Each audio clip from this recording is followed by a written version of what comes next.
가운데로 가자. 너무 중요한 거.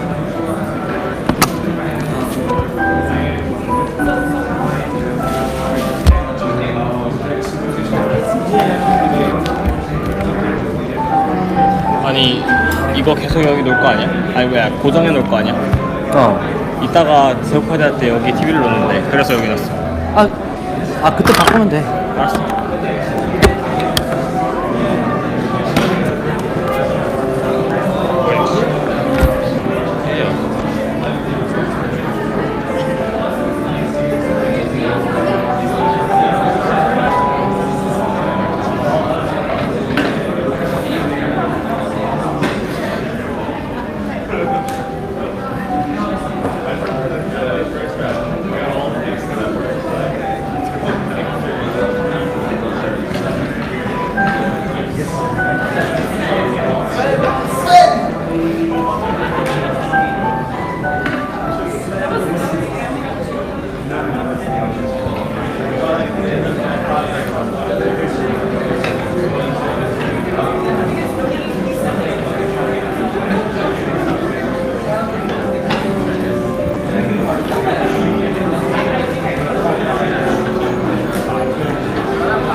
Attention please. So there are are a lot of students who are sitting at the back of this room. Could you please empty the furthermost four rows of the seats, please, and please sit somewhere more front. Thank you very much. The lecture will start in like 2 or 3 minutes.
Attention please.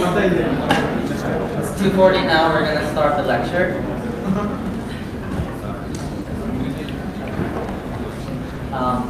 As I have mentioned during the opening ceremony Monday, the Iowa 2000 Yogin is greatly sponsored by Naver Papago. Papago is a translation service operated by Naver company. I'll show you the CF before.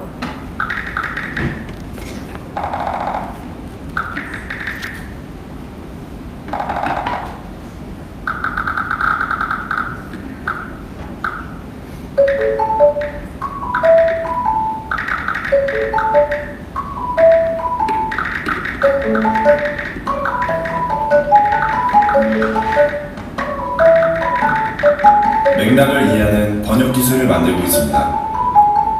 네이버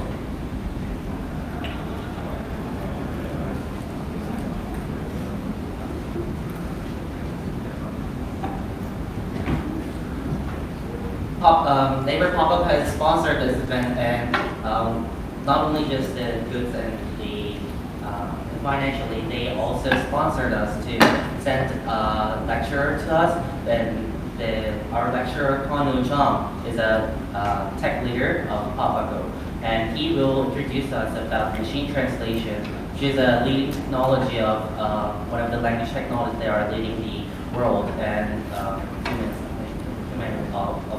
human world. Sorry. I would like to introduce Kwon Woo-jung from Naver Papago. Please give a great round.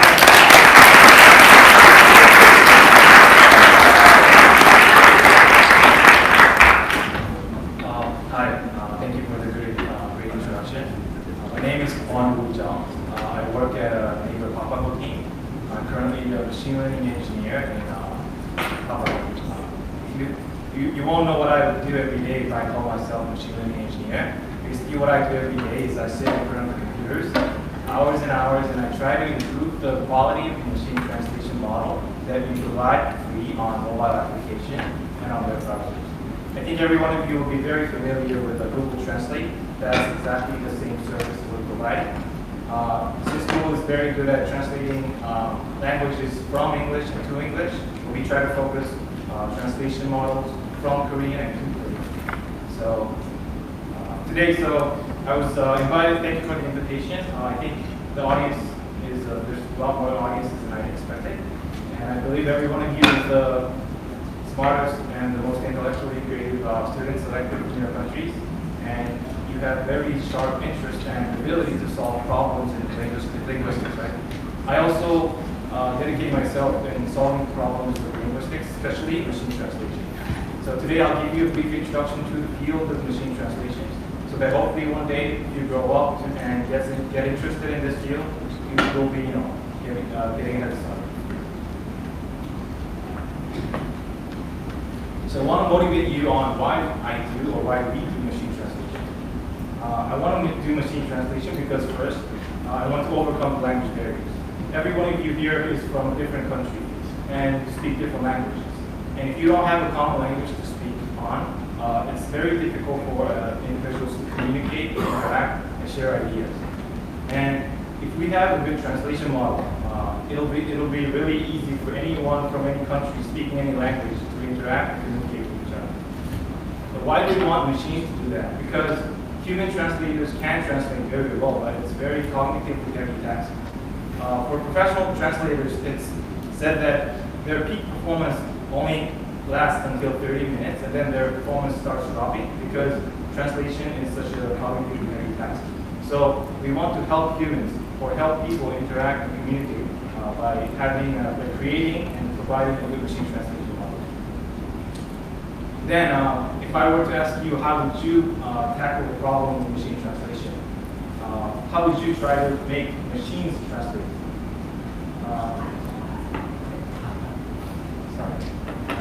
This problem of machine translation can be formulated with a very simple format. So you have a parallel corpus. When I say parallel corpus, it's a huge chunk of English sentences, usually millions of English sentences, and you also have the aligned sentences in other languages, such as Korean.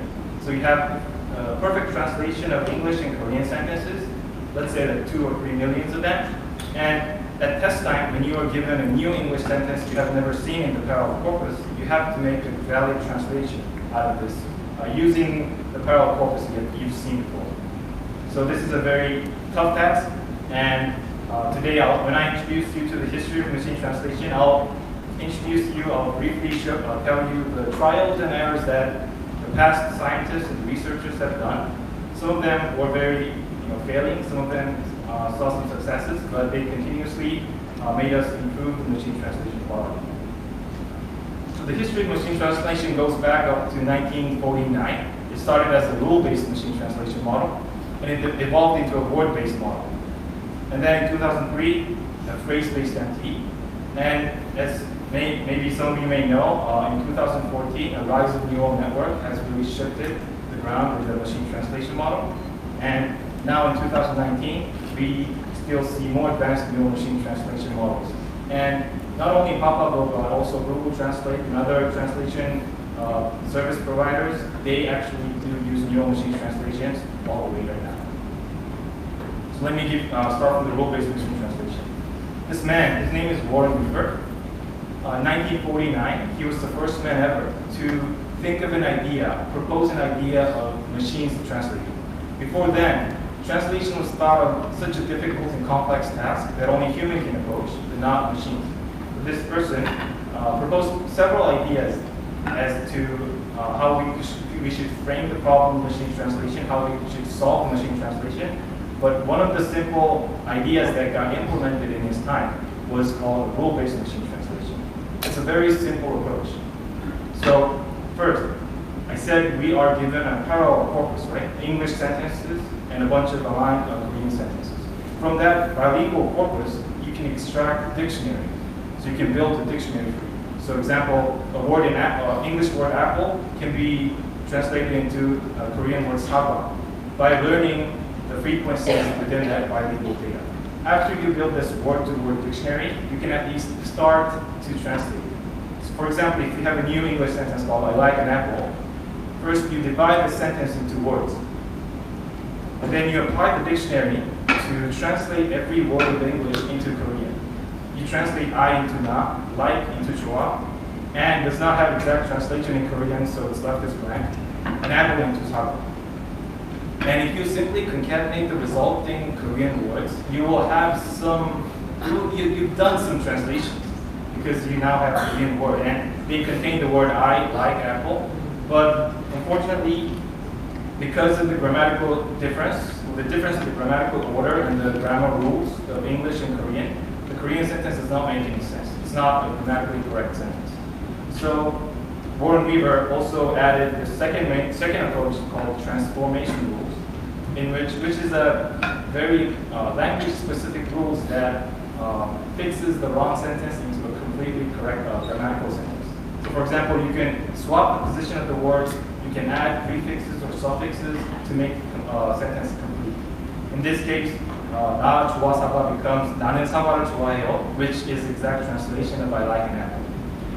But as you see, in order to write that transformation rules, it's very difficult, it's very daunting task, and we have to manually update this transformation rules more and more. And as you start piling up these rules get interrupted and within each other, they collide with each other, and it's very difficult to build a good translation model. Language is so full of exceptions, so that just adding rules on and on does not solve the problem. But in 1954, researchers in the University of Georgetown and IBM gathered together, and they did a first ever public demonstration of machine translation. The language they translated was from English into Russian. And in this public demonstration, they invited researchers and journalists, and then they randomly picked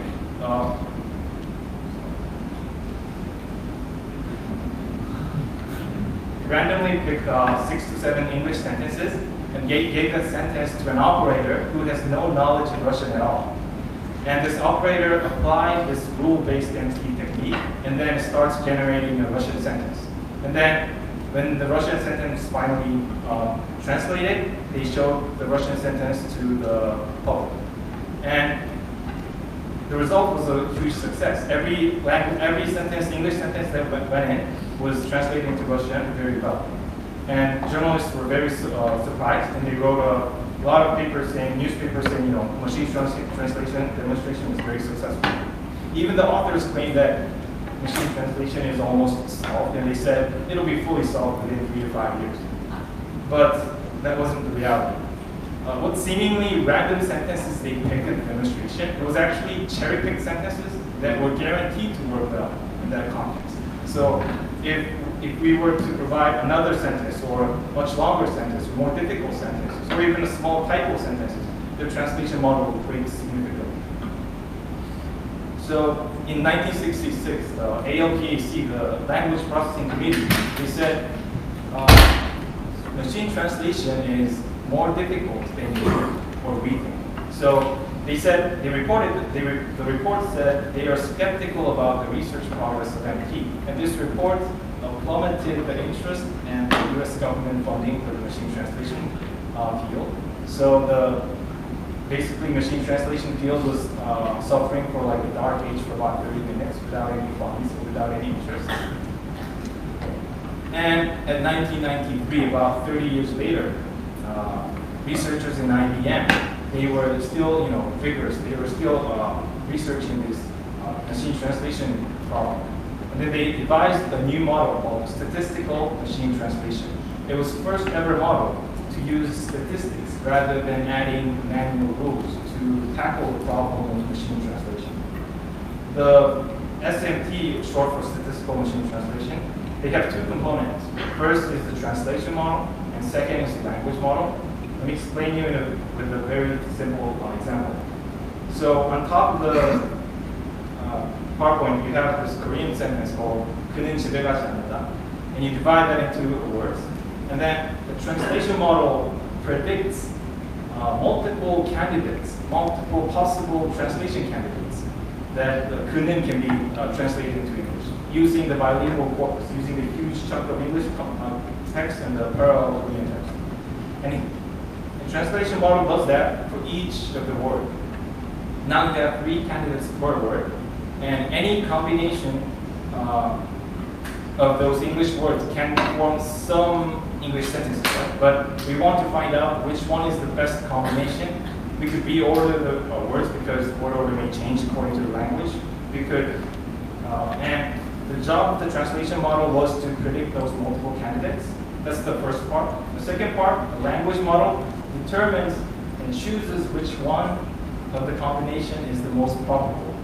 So after reordering, after scoring, after shuffling, the language model decides he do not go to home is the best answer right now, given this given this translation candidates. But as you all know, this is not a satisfactory result.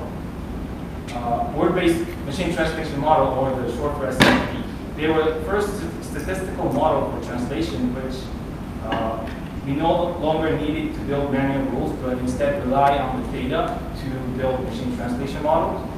But the performance was still not always better than rule-based MT yet. So if I score this word-based MT model out of 100, I think the score will be about 20 to 25 points. It's still very low. It's not practical. It's not usable at all, but it's some progress that we're seeing. And the next, after 10 years, the next model that was introduced was a phrase-based model. If you think about translating any sentence, you would not translate everything by word, but you would sometimes translate phrase by phrase, because the meaning of the language does not always reside in a single word, but it can also reside in a phrase. So this is a natural extension of word-based MP. So for the same example that I showed you in the previous slide, not only I have the multiple candidates per word, but I also have multiple candidates per phrases. So two words, shibe kachi, can be composed as a phrase, and then translation model predicts some of the candidates, like phrase level candidates. And with the combination of word level candidates and phrase level candidates, language model now has more choices, more search spaces to look for a better translation model.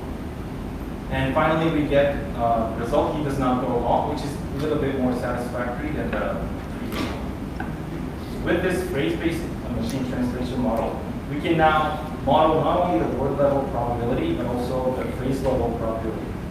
And this phrase-based MT improved the translation quality with big margin. And it was always better than rule-based MT. It was always better than word-based MT.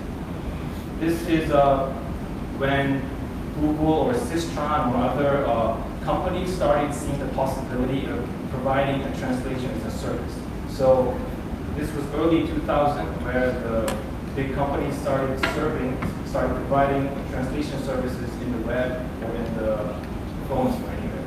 And many of you may have experienced your first experience translating something online, and you saw most of you may have got disappointed by the quality, how low the quality was, but it was on the borderline between doable and it was still doable, because it was still much better than the previous rule-based or word-based models.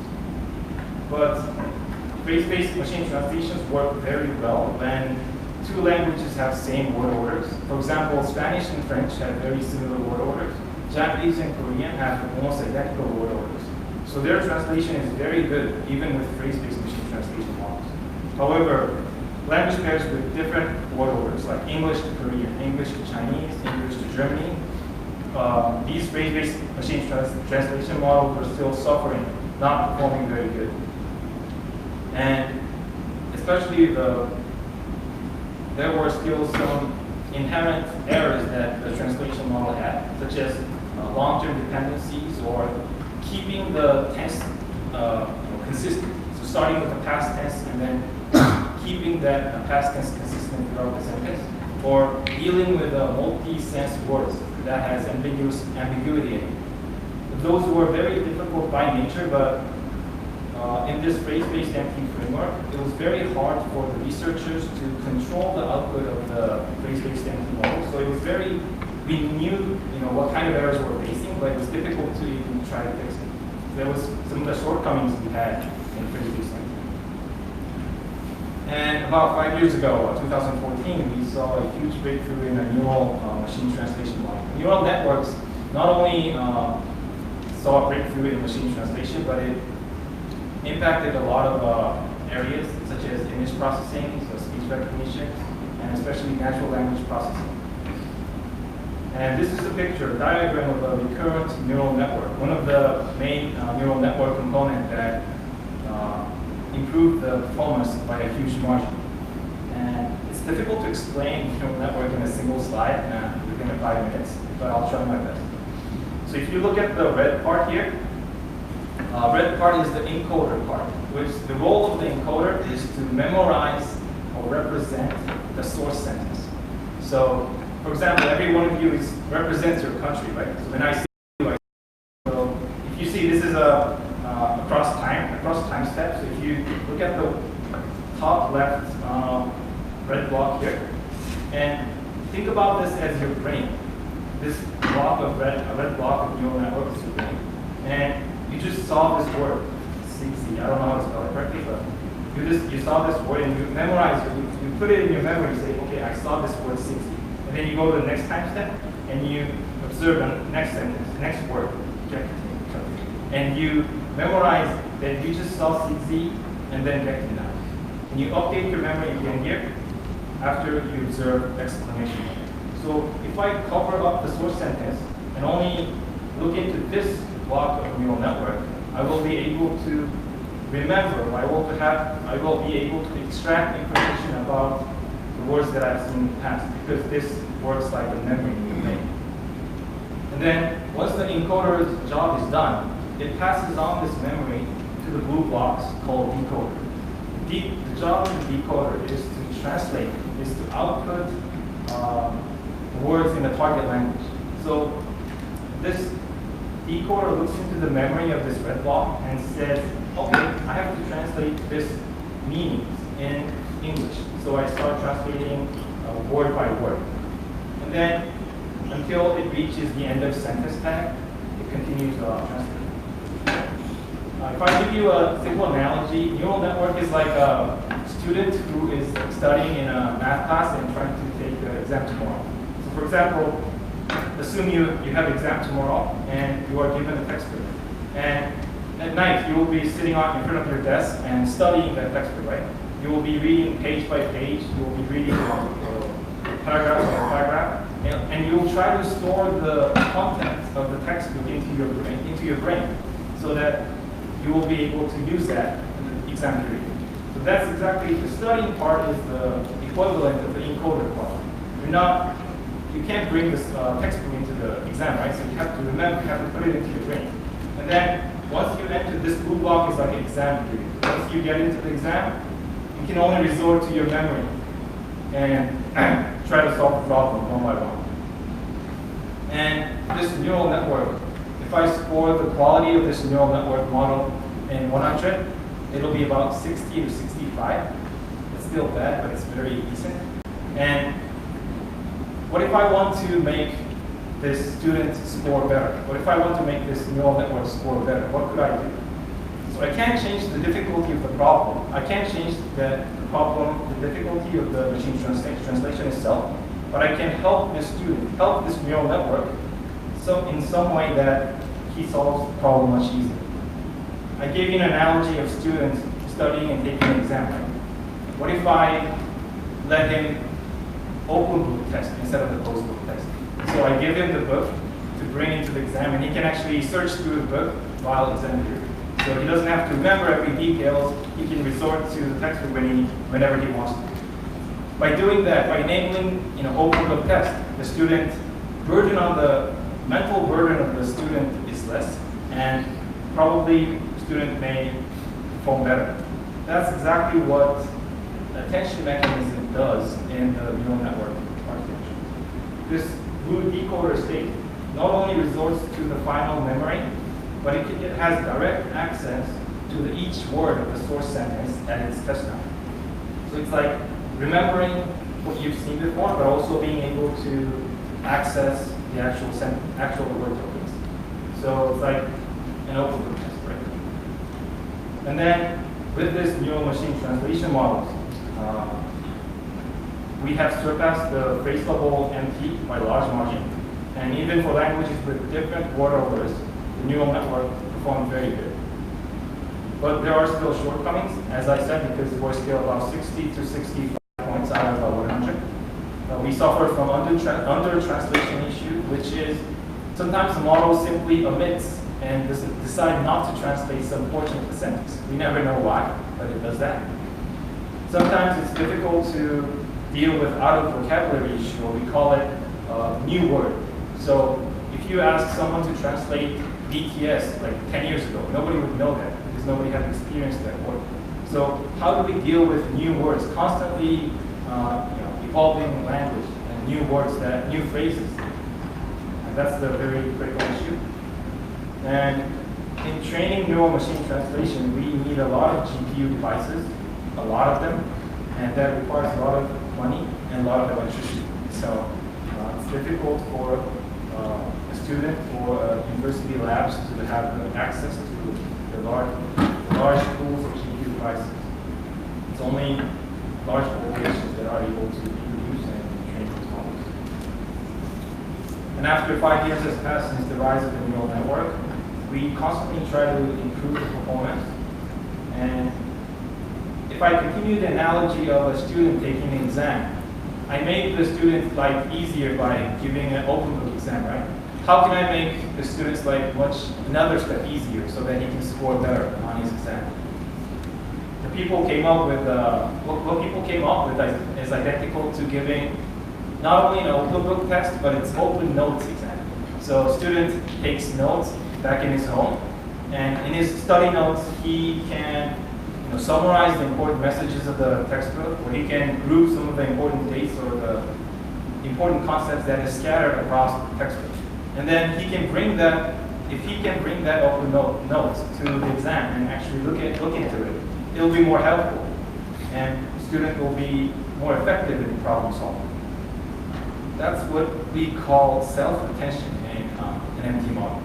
So this is the source sentence you see right here, and this source sentence is updating its representation, looking at each of the words in its own sentence.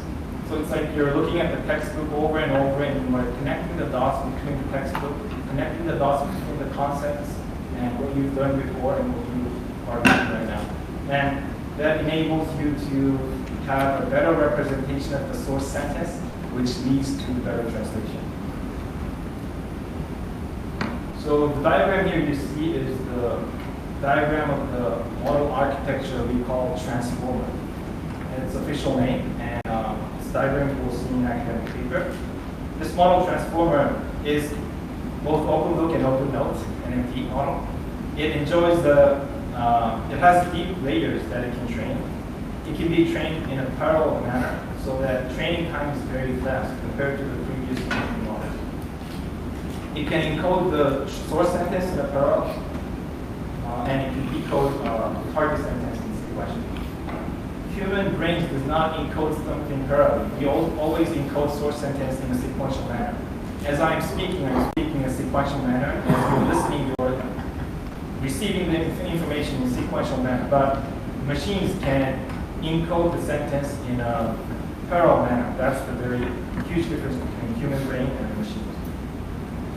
And with the rise of advanced neural machine translations, we now have a 3 times faster translation time, training time. We have a better language understanding. But the shortcomings we have experienced in NMT still resides. And with the help of the transformer, we now have a performance of about 80% out of 100. So we still have room for improvement, but we're getting closer to the perfect translation model. So if we want to improve translation model further, we have to know what is making the model difficult. What is model failing, so that we can address the errors, address the difficulty, and solve the problems. And those are the 3 main points that makes machine translation difficult. First, language evolves over time. I'll give you a specific example on the next slide. And also, language is culture dependent, which means there are some languages that has the concept of gender in the nouns or verbs, and there are some language that does not have the gender-specific nouns or verbs.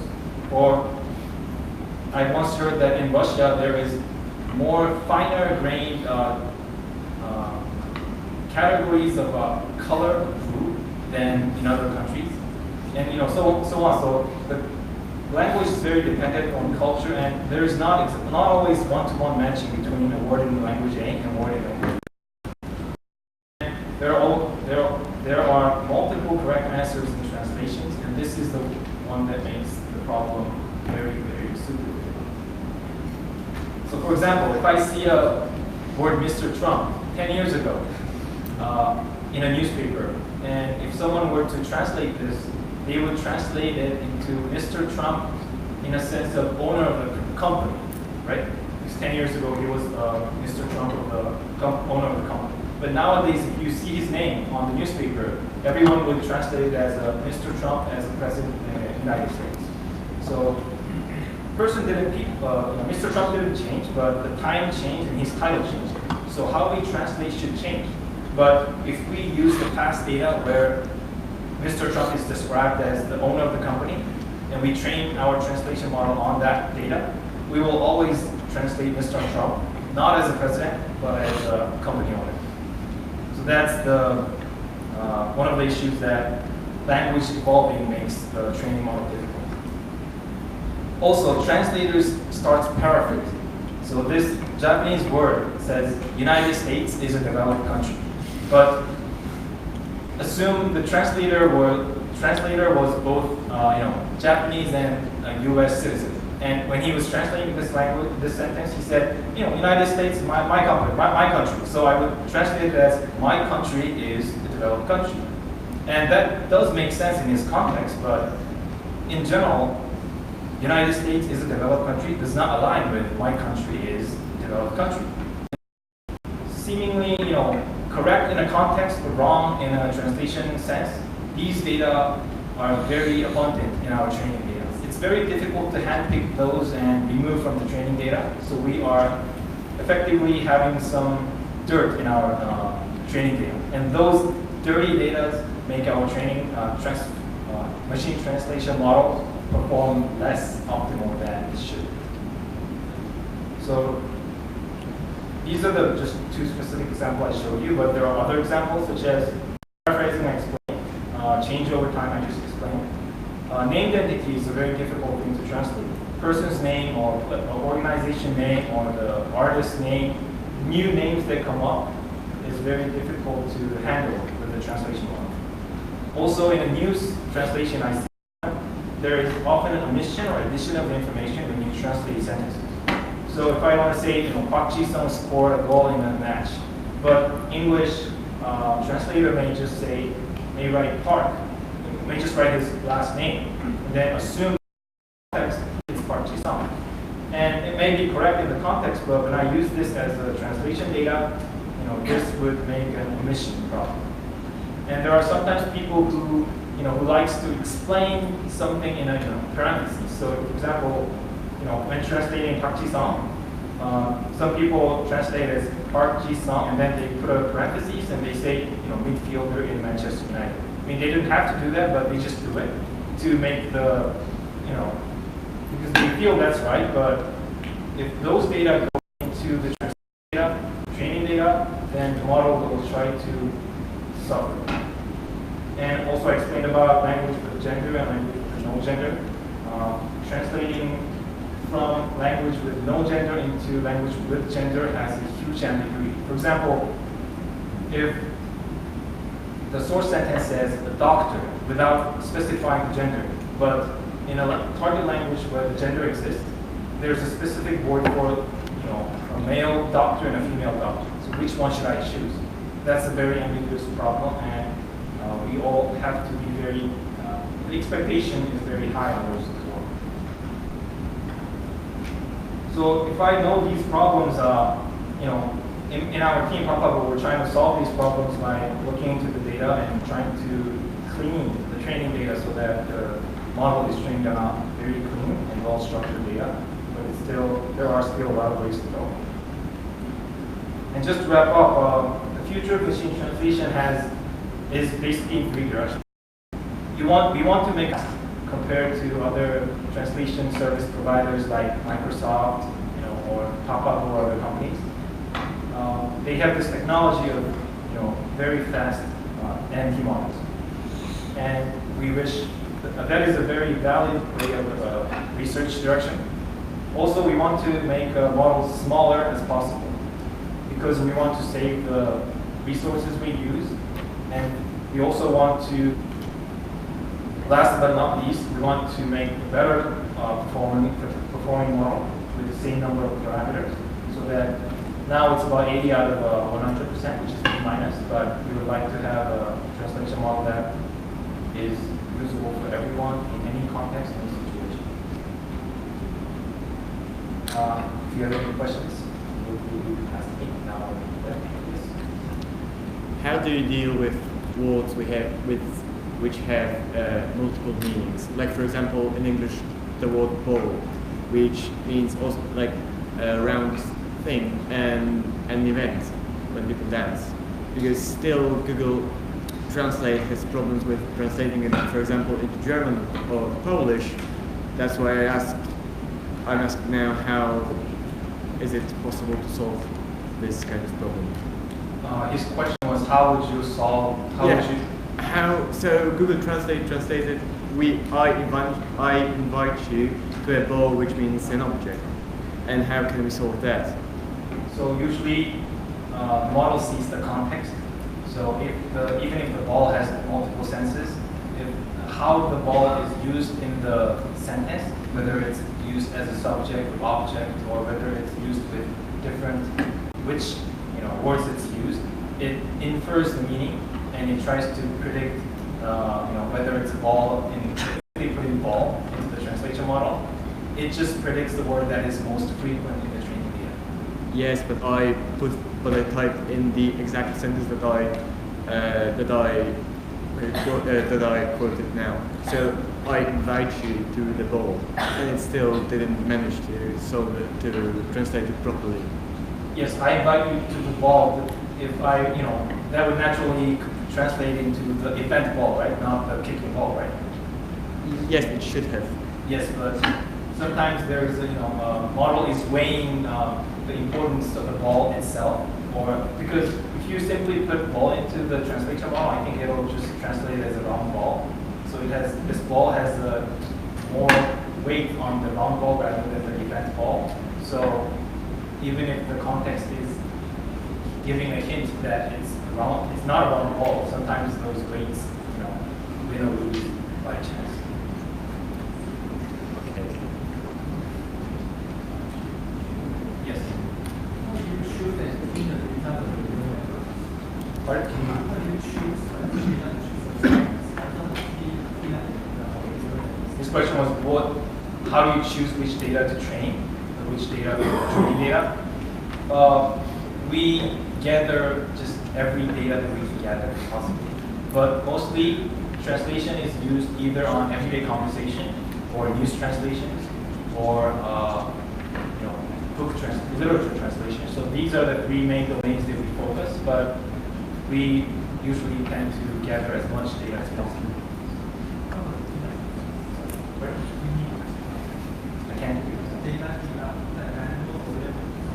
Oh, the cleaning data cannot be manual from end to end. It's in a small scale, it's manual, and we come up with some algorithm in a manual small scale, and then we apply it in an automatic way. So yeah, for example, you sample 1,000 sentences, and then you analyze it manually, and you find, okay, these kind of errors should be removed from the training data, and you make an algorithm out of it, and you apply it to millions of sentences. Okay, so once I gave the Google Translate Polish word poradnia, which means like a doctor's office, to translate it, and the Google Translate, I think it must have parsed it into poradnia, which means time of the day, and I gave it poradnia, and it's time of the day, and I did why did it parse the word into separate words? Why does it happen? Okay, so that's a good question. When you see a sentence, let's say, when I see there are multiple correct answers in translation, in a simple way, you would think, the model would see each word as, input, but that's not really true. If you consider each word, there's just too many vocabularies to handle. So what the NMT model does is it breaks these words into tokens, into characters. So, for example, multiple, this can be split into mult and equal. And this, if you combine mult and equal, it means multiple, right? But mult may be followed, and mult may have other tokens that follows it. So this mult has it already has multiple meanings in it. So just like you said, I didn't get exact word, Polish word, but some doctor's office got tokenized, got split into Like it's split, like when it's like poradnia, it should be split in like completely differently than when it's poradnia. Like it's yeah, but that's how the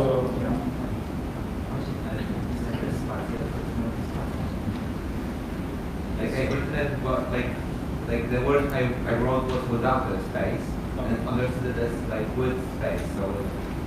So it's like the model of like splitting the word into like meaningful parts, or just like got it wrong. yes. I think that's a very specific example. It got it wrong, but by splitting it that way, the model had been correct in other cases more than it's getting it wrong. But just I think that's one of the examples that splitting can cause some significant errors. Just on that problem of the proper nouns and names of places, people and so forth, if we had two words which could be transliterated into another language in the same way, like say Gareth Bale, the footballer, but then Port Vale, the football club, because I think in Korean they would be the same, Vale and Vale. How would you deal with that problem? So currently, in a naive way, we let the model learn it, because in the training data, if person's name is not converted into, for example, English to Korean, and Gareth Bale is in source sentence, and if the Gareth Bale is in the target sentence in English, then it's simply copying, right? So if that occurrence is, if there's enough occurrences of those copying in the training data, model learns to copy certain words, but it only learns to copy the Gareth Bale, not in a general way. So if I put Lionel Messi, then it may not copy as it did in the Gareth Bale sense. So what we're trying to do is we are trying to add a representation saying, try to copy this. And if we add this symbol and activate as 1 if we want to copy, and activate 0 if we don't want to copy, and if we train the model in this manner, even if the model had never seen the training data, by the signal of our copy signal, it may start copying proper numbers. But it's a difficult research area. How do you deal with typos or mistakes in the input data? Sorry, I wasn't. How do you deal with mistakes in the input data, like typos or misspellings? How do we deal with mistakes in the input data? We usually use a corrector. There's a grammatical, grammar corrector, like Grammarly. You should see they use commercials, but mostly that's the first thing we can do, but it's not completely solvable. And second thing is we resort to this tokenization I just told you, the software tokenizations to handle with these typos and try to understand, this is typo, I should not let it know. Okay, last question, sorry. Okay, so it's a comment rather than a question. In defense of machine translation, human translation is known to be a very difficult task, full of the kind of errors that you've been asking and the kind of problems, and humans don't always get it right. So it's not really reasonable to expect a computer program to get it right. Yes, I agree. So what I should really be asking is questions about what's the situation where a human would get it right, but the computer doesn't? And the answer is usually because a human brings real-world knowledge and context to the task that the computer cannot. And that really, in my opinion, is the main task of machine translation. Yes. You should visit us one day. Okay, thank you for your time. And thank you.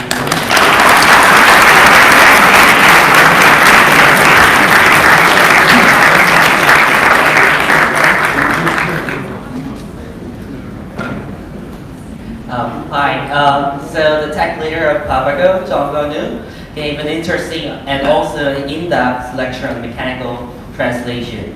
Many of you may find yourself working in the same industry in the future, and I think this lecture was a great motivation.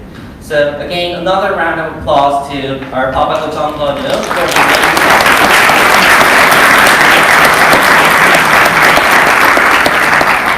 So basically, to my understanding, machine learning is a technology that the machine learns from the bilingual text data, and then you translate the unknown sentences that are unprecedented in the data. So which is just like the same what you've done in the individual context, isn't it? So I think it would have been much better if the Papago service language were extended to Yongo between the individual contexts. So thank you very much. We're gonna have a short quiz show. It's not a quiz, it's an activity. We're gonna hand out some gifts for those who translate what is on the screen as fast as possible. So the one who translates the text of the screen first will receive the goodie bag from Papago. For that, if you want to join this game, please download the Papago app now and then try how to translate from Korean to English or the other way. I will give you about 2 minutes to download the application.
Are you ready?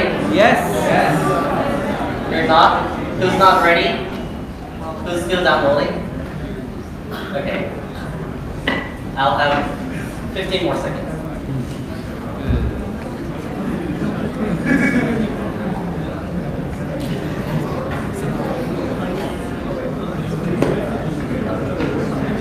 So first I will show you Korean sentence, and if you raise your hand, I'll choose you and you speak out the English translation of the Korean sentence. Are you ready? Okay. The game will start in 3 seconds. 3, 2, 1, go. Note that there's an image translation service as well. Yes, here. Wait, I'll give you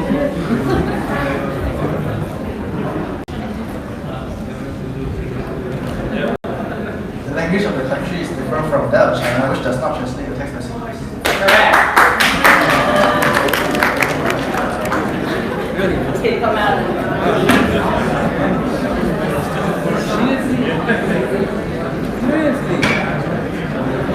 There was an image. Okay, so we got 20 questions.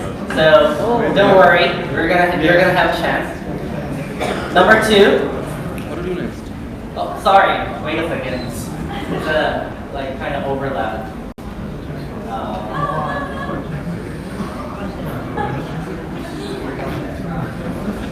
Linguistics makes friends. You're correct.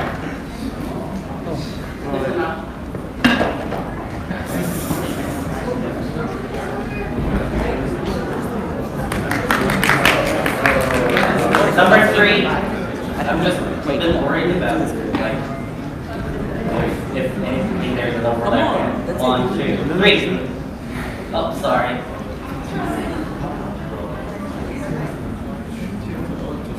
Now.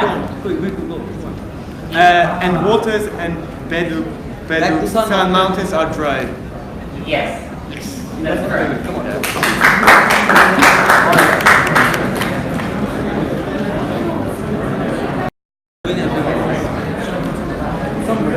So I'll give you a little bit of explanation. So do you know what this is? Yeah, it's the first sentence in the Hunminjeong. I think we've gone through about Hunminjeong for several times before, so I will not go further. And linguistics make friends. It's one of the slogans of the IOL. And this sentence, 동해물과 부산이 말하고 살도록, is the first sentence of the Korean anthem. Next, number 4, 3, 2, 1, go. Here? No. You? Tonight the stars will come back to the wind. That's correct. Yes!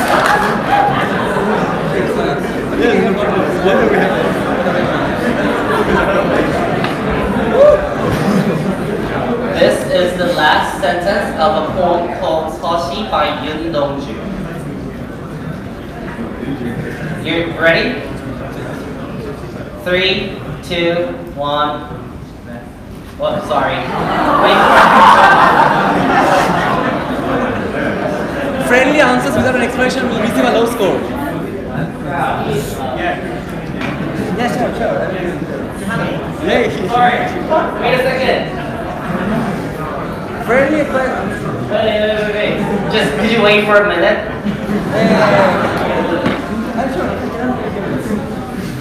I just want Yeah, go. Belongs to you. Oh, feels great.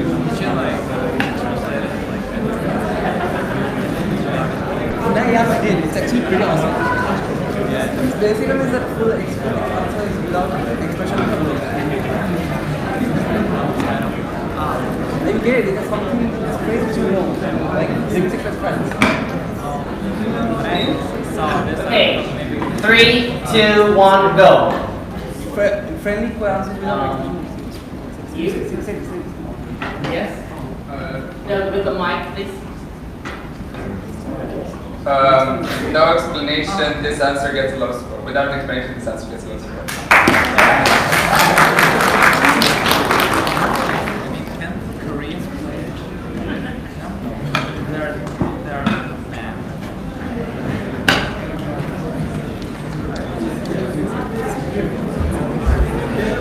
Okay, there was a bit of pass up. Now, there's no overlap, I just checked. Okay, so we're gonna move on to the next question. It's number 6.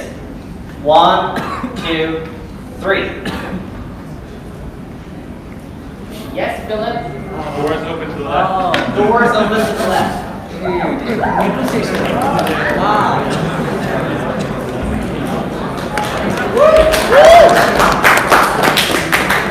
You know what this is? Metro. Yeah, the message from the metro. Okay, number 7. 3, 2, 1, go. Oh no, they did the previous one. Yeah. No. No. Here. No. She was the first. Don't let the enemy know my death. Don't let anyone know my death. That's correct.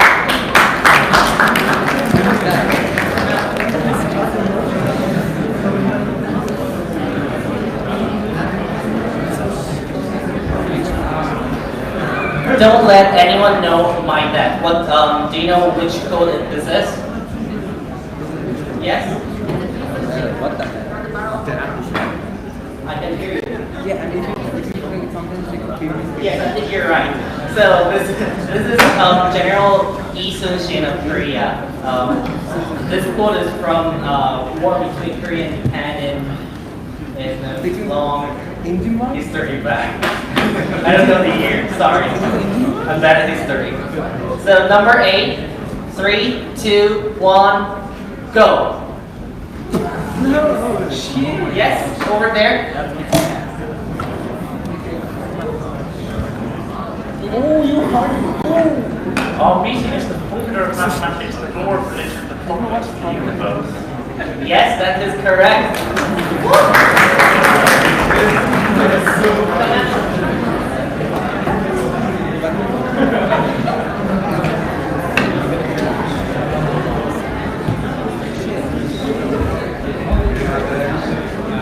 Our meaning is equation of math, a rule of religion, and principle of the universe. Do you know what this is from? BTS, the song called DNA. That's right. Okay, number 9. 3, 2, 1, go. Okay, over there. The dog with the black shirts. At the end, yes.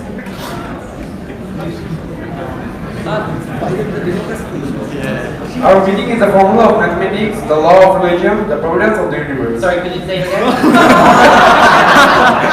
Our meaning is the formula. That is incorrect. That was the previous question. Okay, then the next, I'll go over here.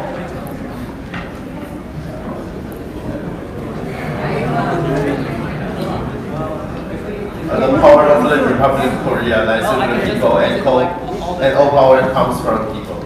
Yes, that is correct.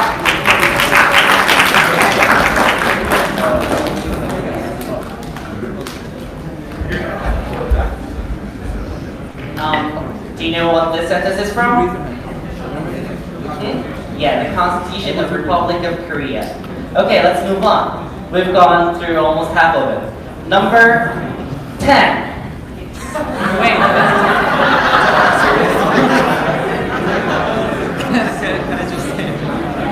I think over there with the blue shirt. Yes. Danish morning cereal. Danish morning cereal. What? Milk. That is correct.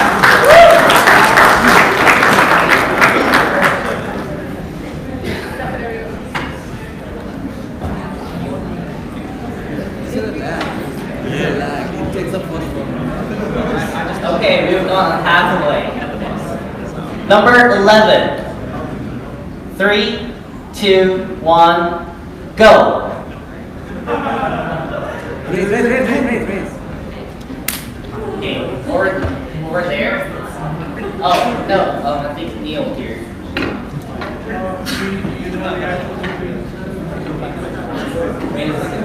For the mic. No, the translation went wrong at the end, so I'm gonna go. Translation went wrong. Here? Here? Yes. Do you know the genius who has become stuffed? Yes, do you know the genius who has been stuffed? So this is from a poem by, do you know who the poet is? Yeah. The Korean team, do you know the poet of this sentence? No? It's Lee Sang. Okay, please come out for the present.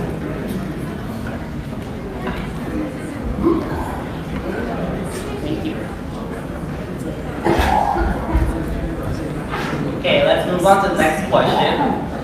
Problem number 12. 3, 2, 1, go.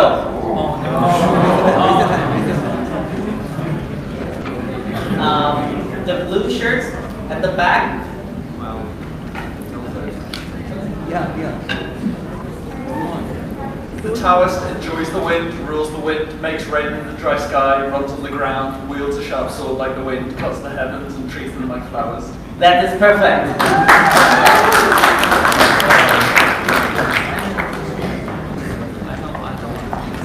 Does anyone know the reference? Is it a film? It is. Super. Super. Januchi, yeah. Januchi it was a very popular film a few years ago. And then number 13. 3, 2, 1, go. Raise your hand.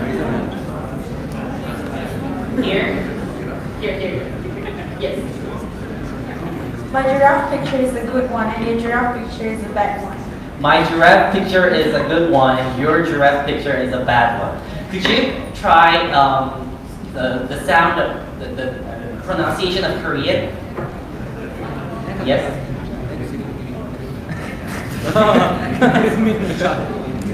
It doesn't work.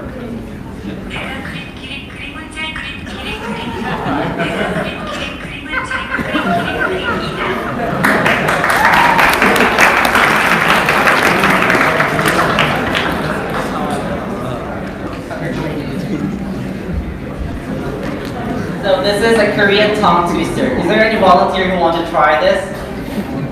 You want to try this Korean? Yes?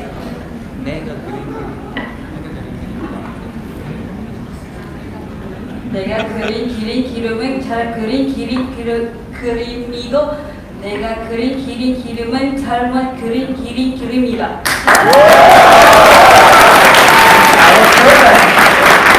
내가 그린 기름은 잘 그린 그림이고 네가 그린 기름은 잘못 그린 그림이다. Let's move on. Let's move on to the number 14. 3, 2, 1, go. Okay, here. Second line. Yes. No. No, it didn't flow. Okay. Over here, the white shirt.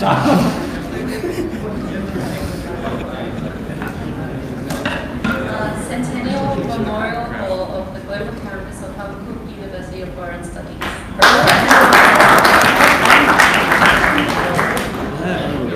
Do you know where that is?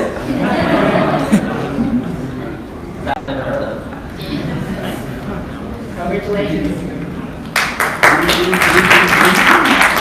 So this is the name of our venue. It's a Centennial Complex of Global Campus of Habakkuk University of Foreign Studies. Let's move on to number 15. 3, 2, 1, go. Do you know who this is? Over there, with glasses? No. Wait a second, with the mic.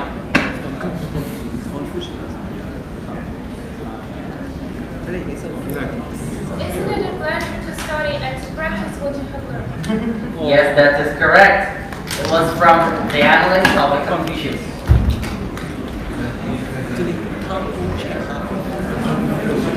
Congratulations.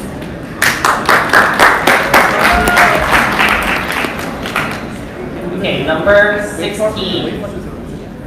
3, 2, 1, go. I couldn't wait there. Sorry. There's a left. With glasses? No, left. Then left. There, glasses. No. Front. Spin, yes. Happy New Year. Happy New Year.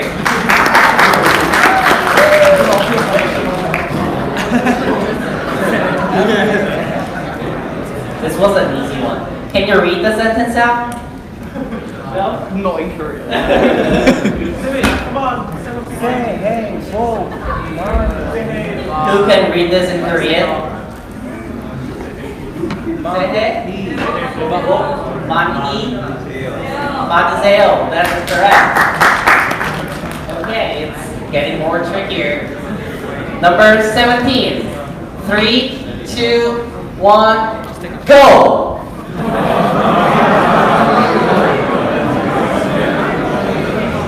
Over here.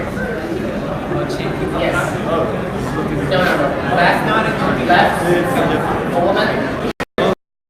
Yes.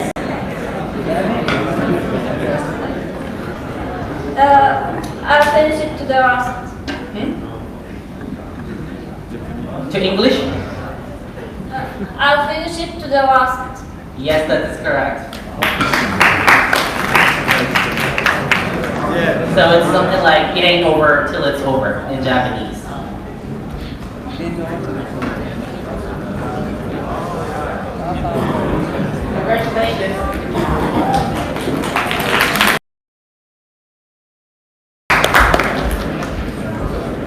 Now you know that you have to be ready for other languages.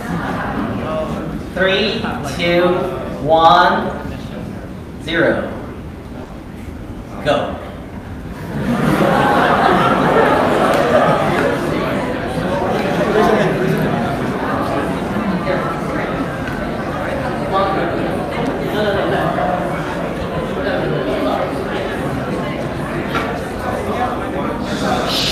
You're smiling sweet and sweet like flowers in the spring.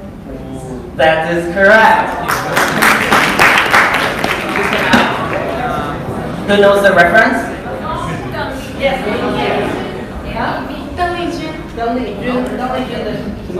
It's a Chinese singer, Tian Mingmi. It's really, really sweet. Yes, really, really sweet. Tian Mi Mi. It's the name of the song. Thank you. We have 2 more questions left. Okay, get ready. Number 19. 3, 2, 1, go to Korean. Over there, Han Sophie. You have to translate in Papago. You haven't done that. Okay, over here. Yes, in black t-shirts.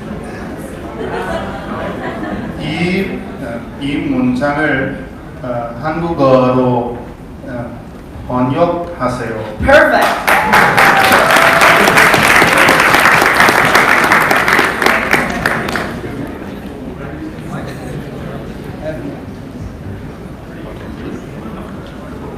Thank you very much.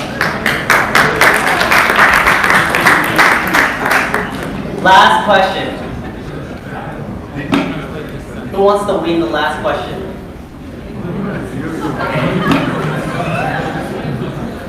Okay, so it will go in 3, 2, 1, go! It should be in the informal register. Yes?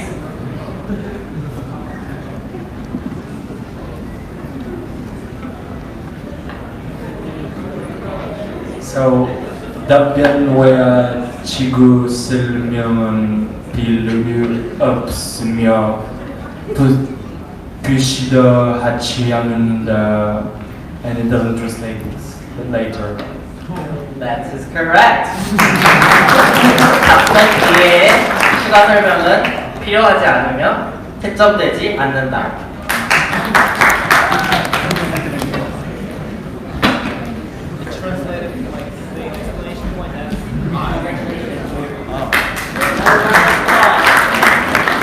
So, the next is thank you all for participating. You don't have to translate things. Thank you very much. We're gonna have 10 minutes break and then come back for Jeopardy.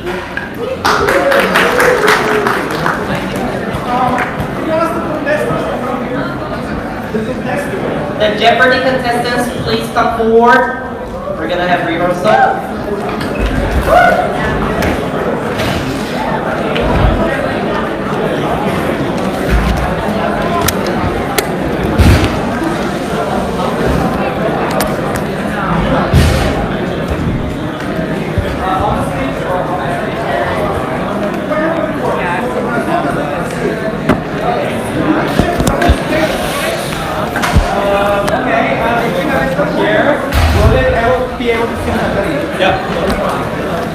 Well, you can see the board. You don't need these. It's for them. Okay. Yeah. Okay. That's happy.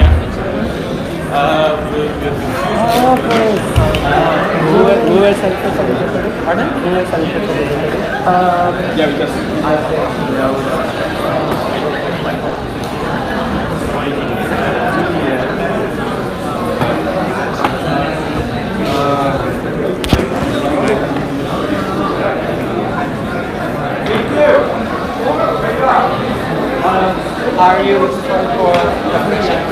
Philip? iPad. Philip? You want to for? I don't know. Ooh. Oh yeah, my iPad's here. Isn't this for the Live stream. Yeah, live stream. This has been queued. No, I think we should wait. Yes, we should wait. So there are like 3 people watching it. No, I don't think you should be looking, like touching. I don't know. Yeah.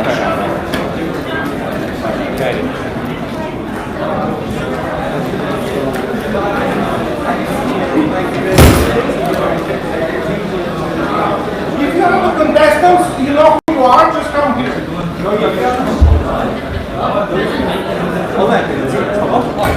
정했어? 아 그러네? 스트림 중인 거 아니야? 맞네? 이게 스트리밍을 동시에 못하는구나. 아, 네, 이런 멍청한 실수를. 잠깐만. VJA 페일이 Hey guys, I'm assuming all of you can hear me when speaking to the microphone, but I just want to check you hear the buzzer, so if you want to be silent, please. 그걸로 해. Thank you. 이거 지금 이걸로 써야 돼가지고. Tell me if anyone can not hear this. Okay, we have 4 great contestants. As you heard, they're all here for the first time. By tradition, one of the contestants is a no student. We usually pick one from the jury. Today they're not available. We have also team leaders, parents, and other non-contestants. And today that's Andrea. So let me now introduce our assistants here. So Philip Krause. Hello, nice to meet you. Yeah, good times. Then Laura. Hi, I'm from the US. My name is Laura. And Fraser. Hi, I'm Fraser and I'm from the US. Okay, now for the next 2 minutes, we're going to practice some old questions. Again, those are questions from the quiz in 2015. We're going to do this with the buzzers.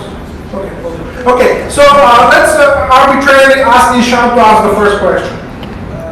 Official language is 200. Okay, so Ishan wants official languages for 200. I'm going to click here. Yeah, so we're going to do the buzzer. Okay, so who buzzed? Ishan. Ishan, okay. Keep your hands on your Canada. Okay, so you say that the answer is Canada. Let's find out. Yes, that is correct. Okay, now, Minky, can you try your buzzer next? So which category do you want? Nobel Prize 300. I'm sorry? Nobel Prize 300. 1902 is what? Okay, now, The IOL for 100. IOL for 100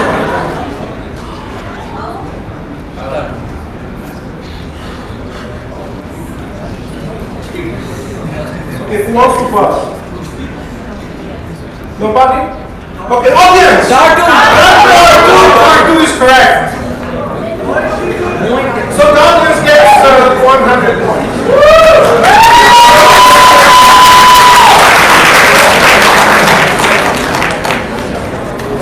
Okay, and finally, Joao's buzzer. Can you pick a category?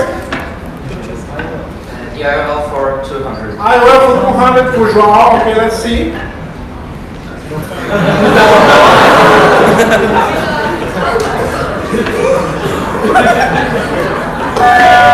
Okay, who was first? Fraser, who was first? Okay, Joao, do you want to try to answer? It's okay if you don't get it right. This is a 2015 question. Roxana, yes.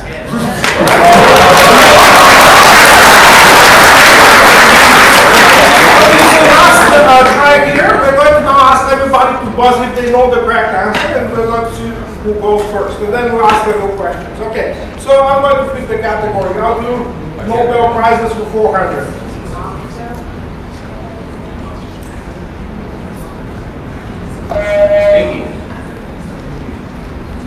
The blue LED.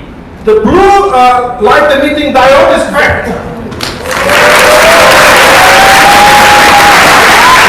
Okay, and the last one, 300?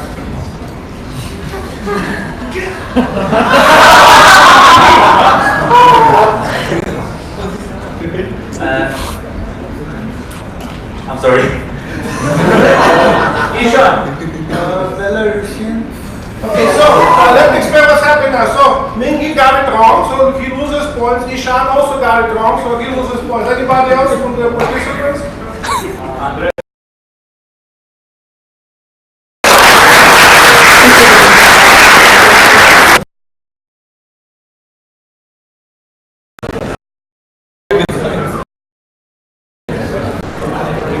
Okay, here are the categories for the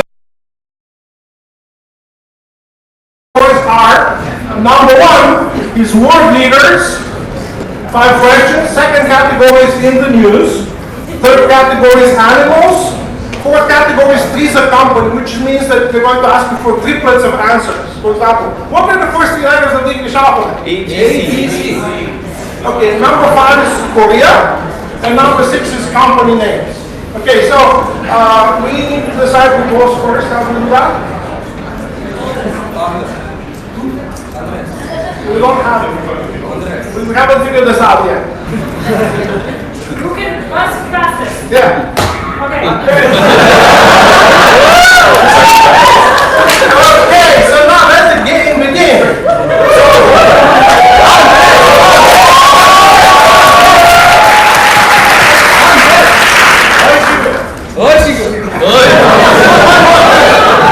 The contestants only get 10 seconds to answer. If they don't get it in 10 seconds, the next person can go. And they lose points for that question. They lose points. The first person loses the points, yes. So, the company names for 100. Okay, so Andreas' first category is company names, and he doesn't want to risk much, just 100 points. Let's see what happens here. So which company is this?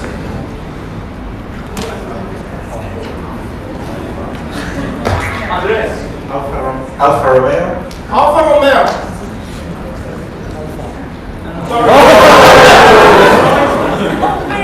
I made a mistake, I'm sorry.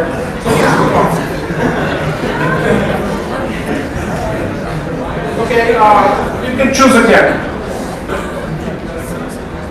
Yes. Korea for 200. So Korea for 200 is the next question.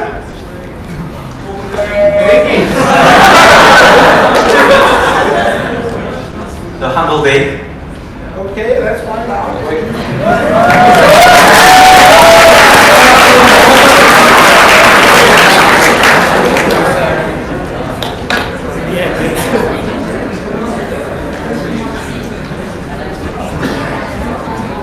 There's an announcement. There's a Canadian interviewees here. Canadian interviewees for the Canadian interview. Canada Anglophone team. Where are they here? No.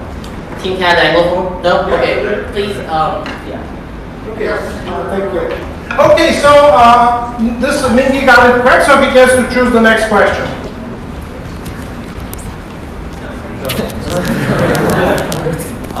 World leader 300. World leader 300. Let's find out.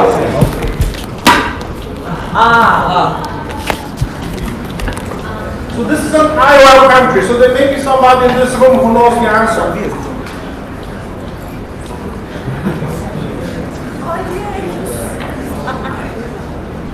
Okay, none of the contestants wants to answer. Oh yes! Uzbekistan! Uzbekistan is correct!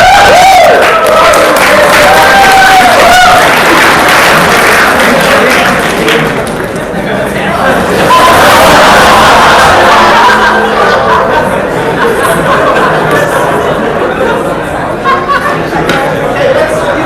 This is the next question. We're going to skip it, so maybe pick next. Company names 200. We're going to skip it.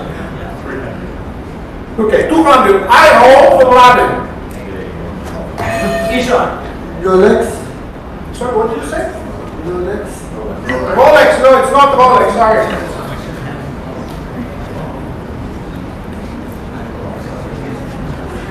Anybody else? Mingy. Volvo. Volvo is correct.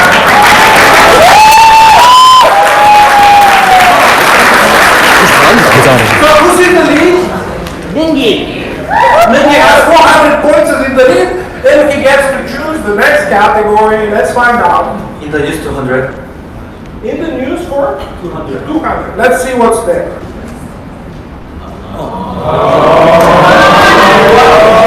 Yes, wrong. Juan Guaido. So Juan Guaido is the correct answer.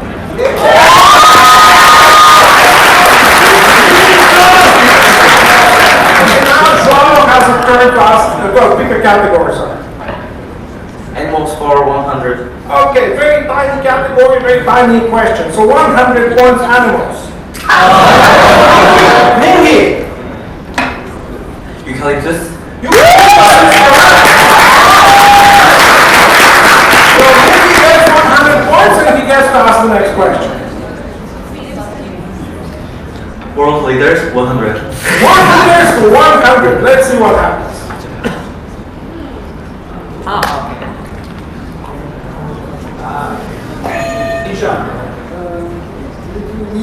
Lithuania is Ishan's answer. Let's see if that's the correct answer. Yes! Ishan almost moves to positive territory. He gets to choose the next category. World leaders 200. World leaders for 200 is this thing here. Ishan again. Nepal. Nepal, let's find out. Yeah. From Nepal. Okay, Ishan again. Animals 200. Animals for 200. Nobody wants the 500 at once. Let's find out. 200.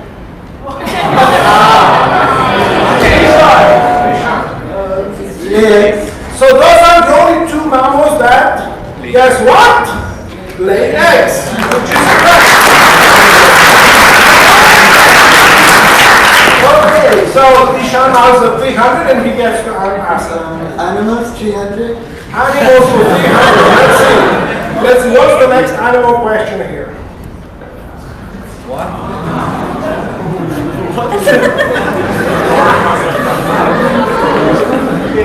5, 4, 3, 2, audience. Queen. The queen is the owner of all new swans by yes, that is correct. The audience gets 300 points.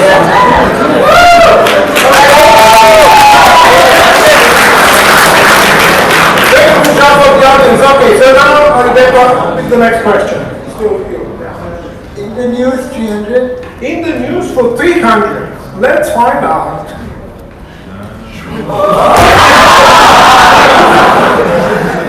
Michel Temer. Michel Temer is the correct answer.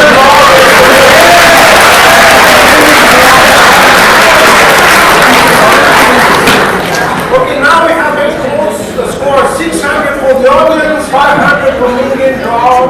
Okay, Joao next. In the news for 100. Puny, 100 points. Gilet jaune. Gilet jaune is correct. Yellow, yes.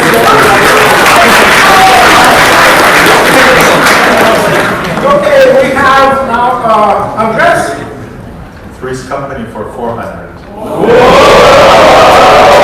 That's ambitious. So this company gave a mark, you have to answer, you have to give 3 answers. Or if there are 2 already given, you have to give the 3rd one. So let's find out. Did you say 400? Yes, 400. So there are actually 2 missing points. Mingy. Ruthenium, rhodium, palladium, and osmium, iridium, and platinum. Yes! Thank you.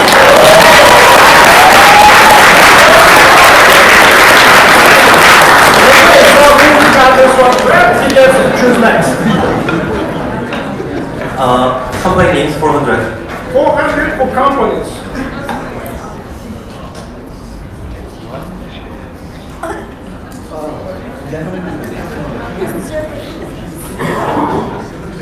Four, 3, 2, 1, audience. Matsuda! Huh? Say that again? Matsuda! No! Arrow. Okay, no, sorry. Okay, so that was... Okay, so you get that again. Three's Company 200. This company for, sorry? How many? 200, okay. this company for 200. Is missing. God, no, I don't know. Don't buzz too soon. Who wants to try next? Star Wars.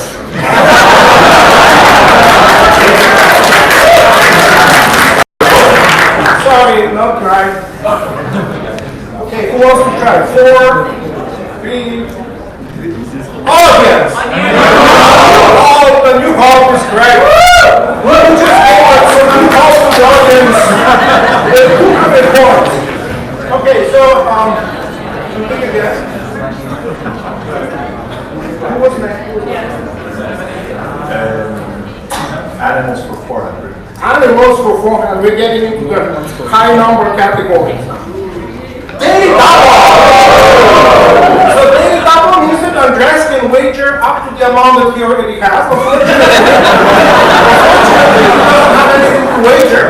Because according to the rules that we have explained to the contestants, he actually gets to wager up to 1,000 points. So you can wager any number from 0 to 100, 1,000, so 1,000 points. 1,000.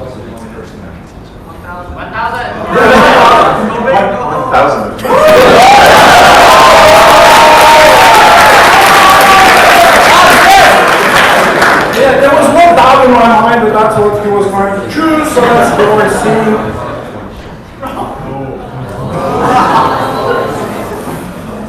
So if he gets the answer, 20 seconds. If he doesn't get it right, then somebody else can try. 6.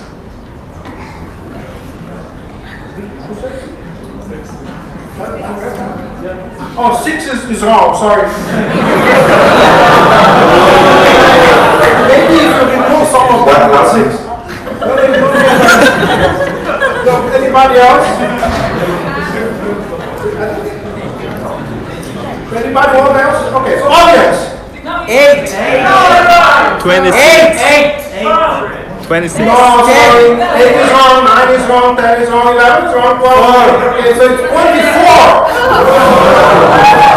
If you don't believe, find the cat and count it.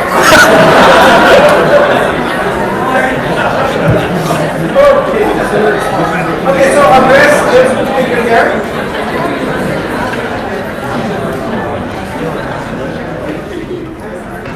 World leaders for 400. Ooh. Okay, world leaders 400. Okay. Ishan. Ukraine? Let's find out. Yes.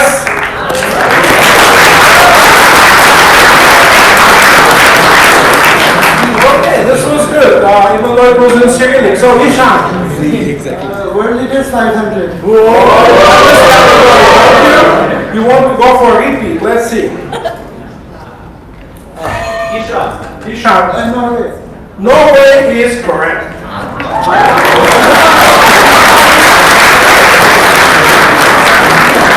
And let's hope Norway comes back to participate in the island. Ishan next. 400. In the news for 400. Huh.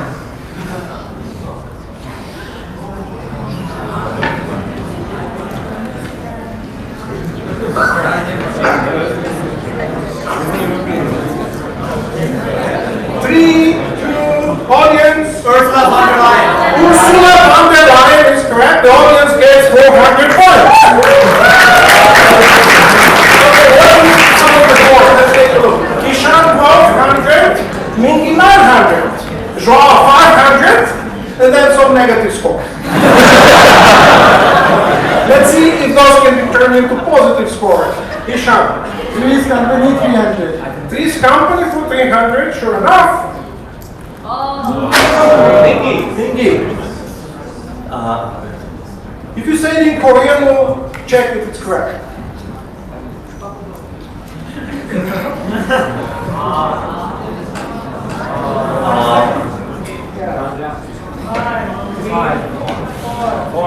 Anything. I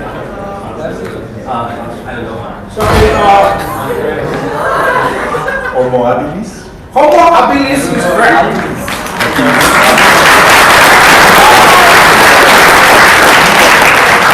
Okay, so what's the next question?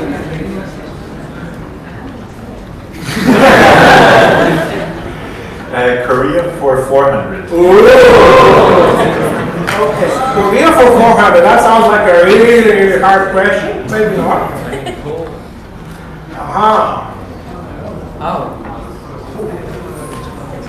So you have to get the 4 in the right order. Mingi. Japan, the Philippines, North Korea, South Korea. Japan, the Philippines. This is actually correct.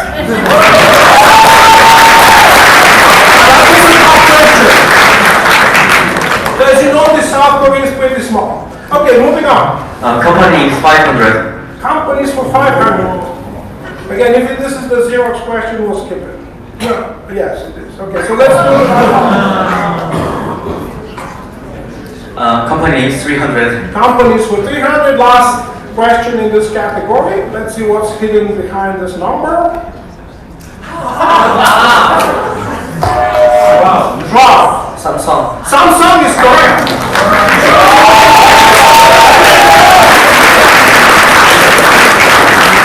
Okay, so draw gets to choose. This company for 500. This company for 500. Let's see. You have to say 3 things. Andres. Red, blue, and white. Red, white, and blue is actually correct.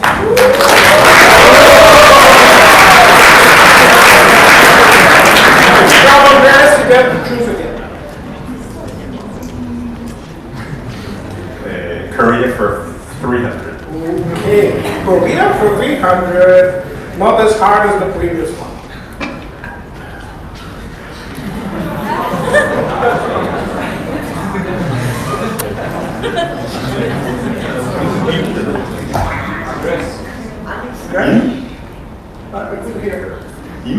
Yin is not the right answer. Somebody else? 1, 5, 4, 3. Audience. Choi is correct. So the audience gets 300 points. Good job.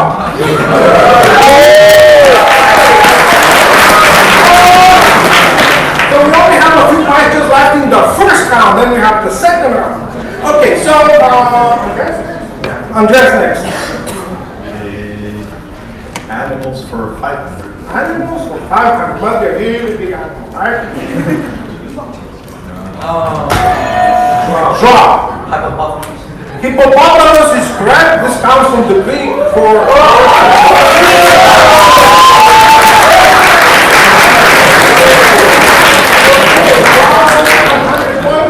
That takes him to 1300. Is that the lead now?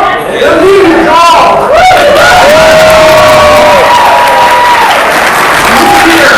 Let's see if you can keep up with the lead. Okay, you get to choose again. In the news for 500. In the news for 500.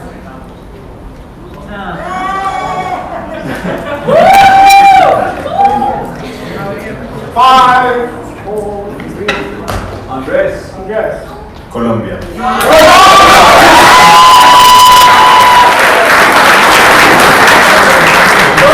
so this was a very important question. So we have 500 points for Andres. He gets to choose again.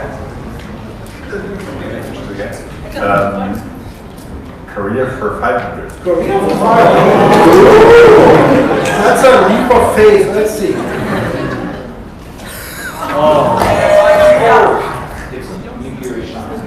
I think Mingi. Busan is correct.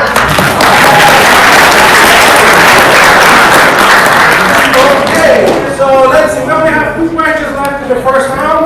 Pick one. Swiss company. This company for 100 points must be an easy question, right?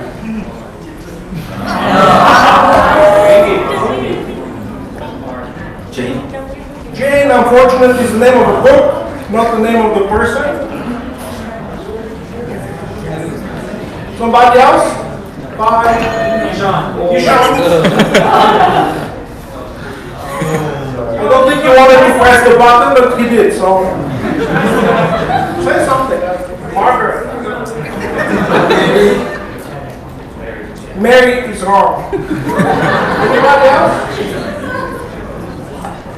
The audience. Annie is actually. Okay, so last question is Korea for 100 is going to click it. Ishan. That was an easy one. Okay.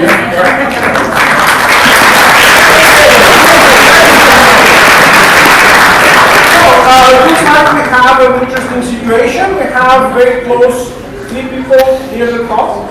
Minky 1400, Joao 1300, just a little bit behind, one question behind.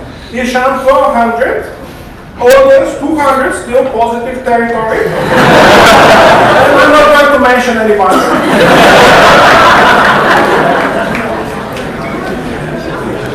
Okay, now we're going to switch to the second round, as you can imagine. Points are double. Yes. So double points, and the categories are really hard. So the first category is chemistry.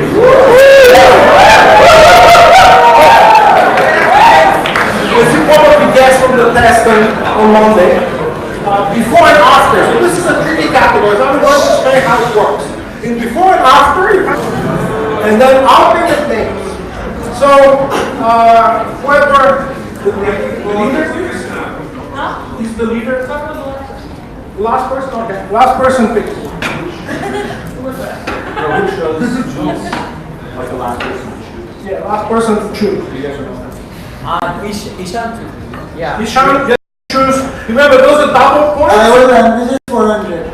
Iowa languages for 400? Yes. Yes, okay, so let's see what's hidden behind this box. Okay. Okay. Wow. Wow. Sulka. Yeah. Pulka! Pulka is actually correct. This is from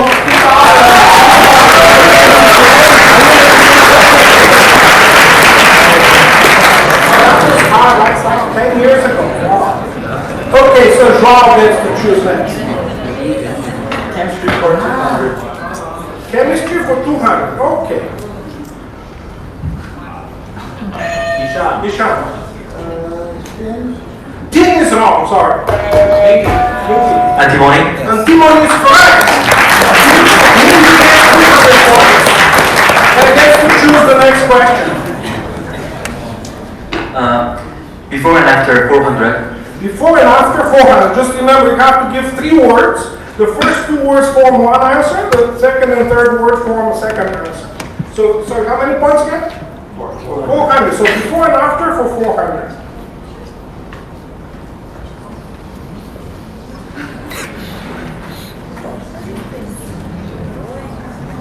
This is 5, 4, 3, audience.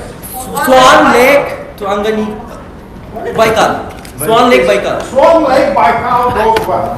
Yeah, so that's the correct answer. Yes, this is how it works. Swan Lake is the answer to the first part of the question, Lake Baikal. For any other lake in Siberia, Lake Baikal. So this is, audience gets 400 points, and you get to choose again.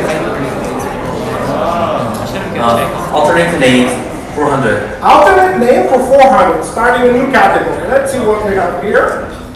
So this is, did I click on the wrong button? No. Ishan. Oh wait. Women?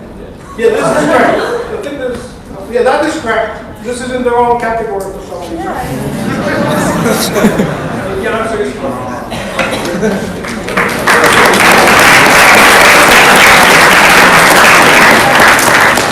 It is possible that I may have switched the last 2 categories. Let's find out. Okay, so you get to choose again. You did 1919. 1919 for 400. So if I put in alternate names for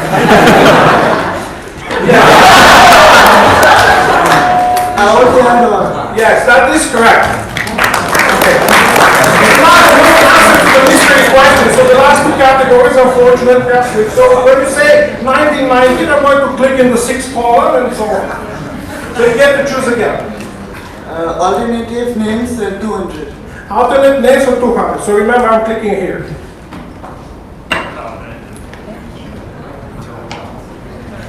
5, 4, 3. Audience. Audience? Sorry, audience doesn't get it. So the correct answer is. Okay, they said it. Okay, we give it to the audience.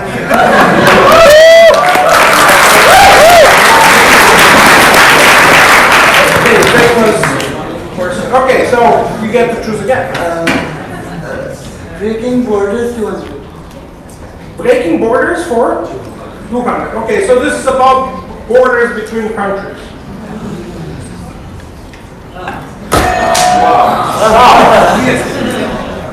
Brazil, Argentina, and Paraguay. Brazil, Argentina, and Paraguay is correct. So Brazil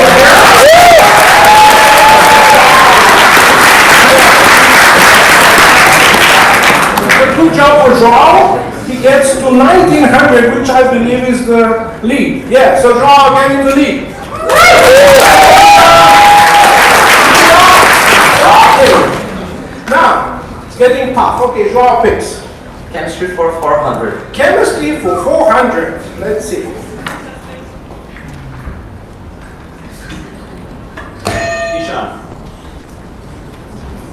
Ishan. Coffee. Coffee. Who's next? Mingi. Seawater. Seawater is correct. Mingi gets 400 points. Mingi gets to choose. Breaking borders 600. Woo! Borders 400? 600. 600. Sorry, I can't hear one. So 600. Let's find out here. So notice the border goes to the second building. Yeah, Ishan. Canada and USA. Canada and USA. Yeah, so this border in Vermont goes into the middle of the public library.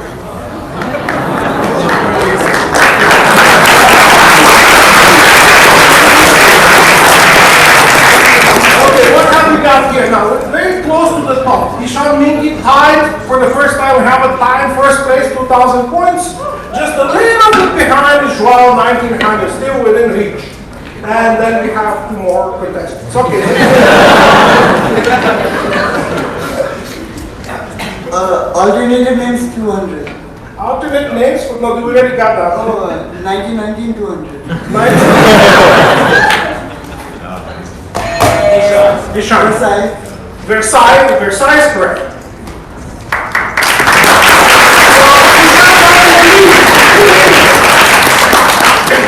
Okay, so Ishan is in the lead and he gets to choose the next question. Alternative names 600. Alternate names for 600.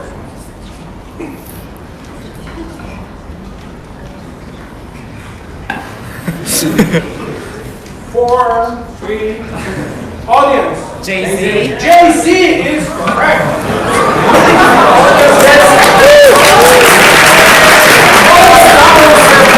Almost double. 600 for Jay-Z, and then you get to choose again. Before and after 200. Before and after for 200 is Ishan's choice. So remember, think carefully how to answer. You have to give 3 words.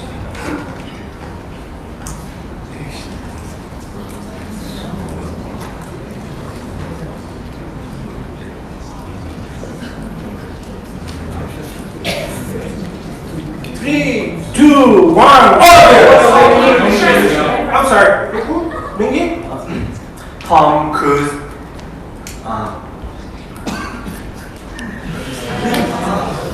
Say something. Yes.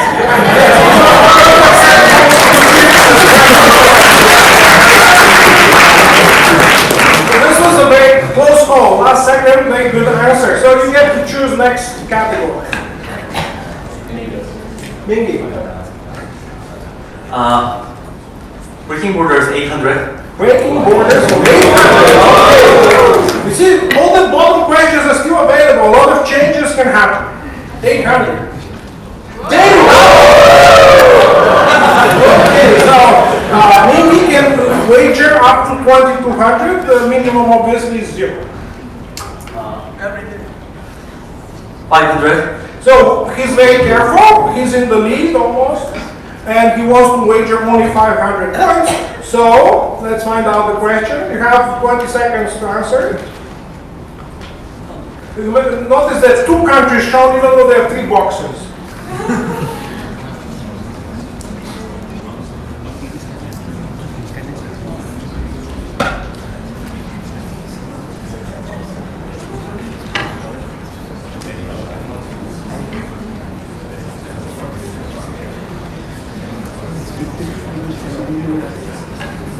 Yeah, so if he doesn't get it, another contestant can, as soon as the time is over, somebody else can run it. Yes.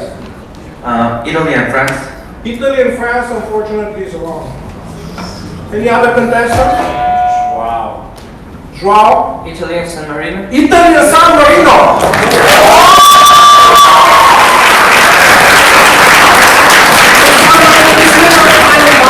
In the middle of Italy, surrounded with Italy on all sides.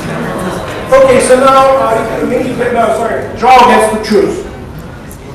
Iowa language for 200. Iowa languages for 200. Okay, let's see what's happening here.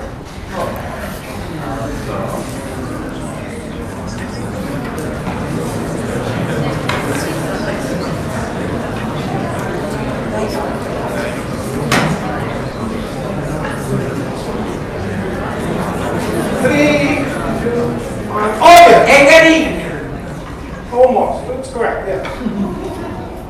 And getting 2014.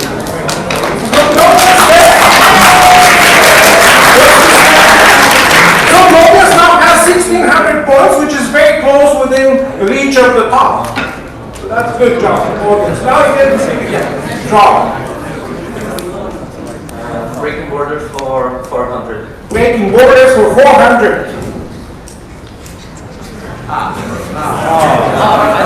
think I know that. Dress. Spain and Andorra. I didn't get the first one, but this is wrong. Spain, Gibraltar. Spain, Spain and Gibraltar is correct, yes.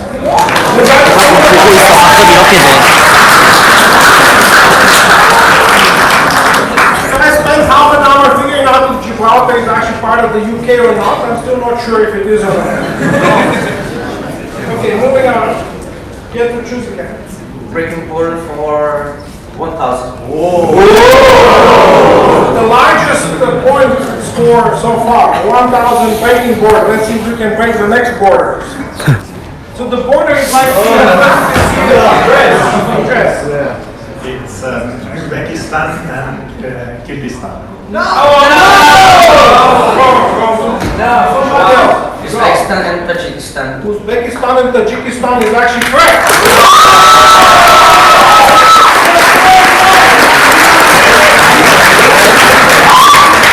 So Joao now is in the league with 3,800 points. Joao, how do you feel about this?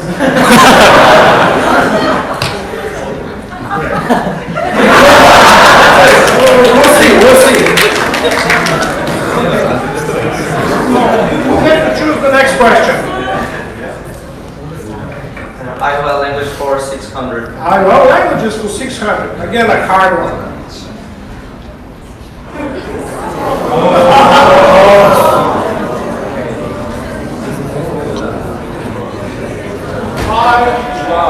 Hot water. Say it again. Hot water. Yes, hot water.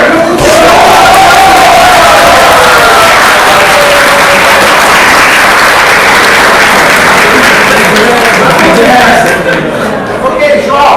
Iowa language is for 800. Iowa language is for 800.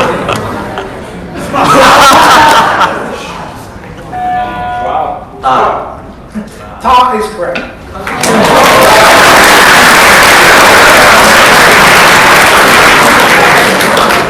I think soon we're going to run out of space to put his scores. What was next? Iowa language is for... I'm not surprised you picked this one. 1,000. Draw. Gerbil. Gerbil is correct.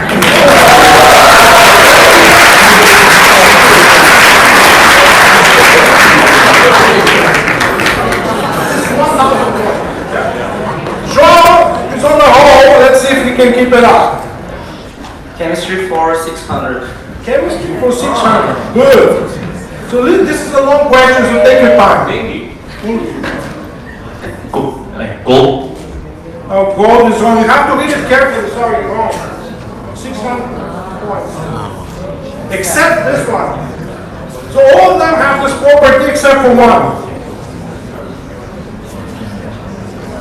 4, 3, 2, audience. Titanium is correct. So Jordan gets 600 points. All the others are gold medals. Okay, you get to choose. Who's me? Alternate names. Draw? Okay, sorry, draw.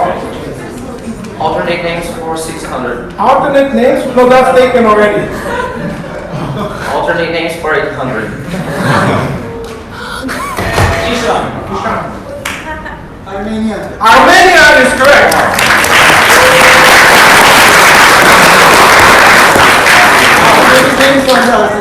That's been very impressive.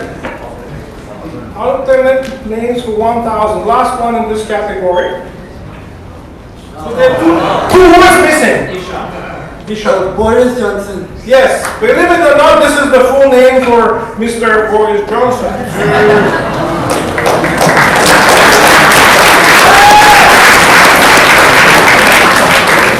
Okay, we have only, 8 questions and then final Jeopardy. So, Ishan.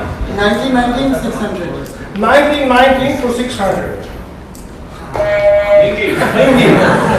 What's first movement? Can you say it in some other words? 3일 운동. Okay. So this is the answer that I was looking for, 600 points. Okay, Mingi gets to choose again. Before and after. Before and after 800. Before and after for 800. Let's see.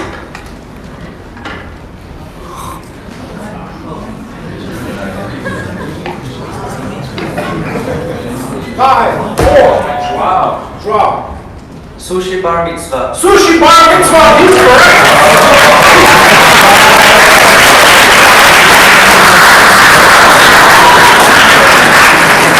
Okay, and we get to choose again. Before and after for 600. Before and after for 600.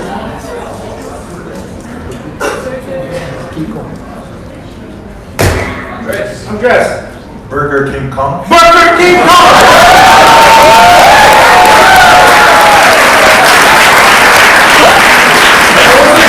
I wanted to put movie primer, but then it's too easy. So let's see. Andres gets to choose again.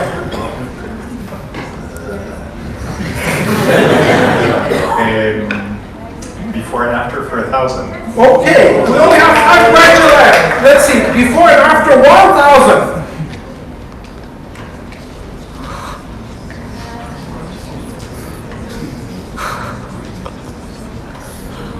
5, 4, 3, 2, 1. Oh yeah! Snow White phosphorus. Snow White phosphorus!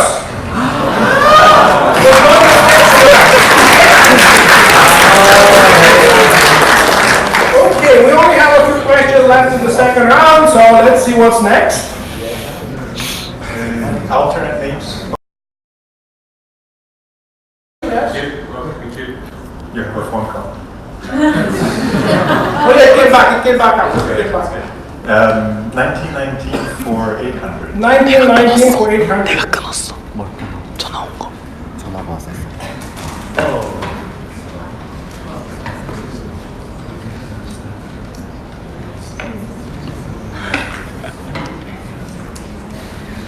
4, 3, 2, audience. Bratislava is correct. 800 points for the audience. Almost all the questions here, folks. So that was the last. Yeah, so that was the last question that I clicked wrong. Okay, so 2 more questions left. Well, chemistry for 800. Chemistry for 800. Dingy. Volume. one. Let's see. Yes. Wow. Okay, that was a hard one. Gallium. Okay, and last question. Chemistry 1000. Nikki. Hydrogen. What kind of hydrogen? H2. H2 is correct.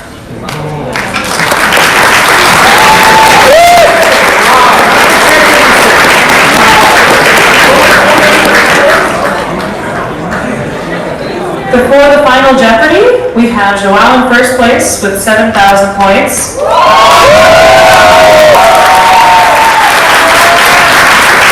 And Ishan and the audience are tied with 4,000 points. Indy has 3,500. Progress at negative 1,000.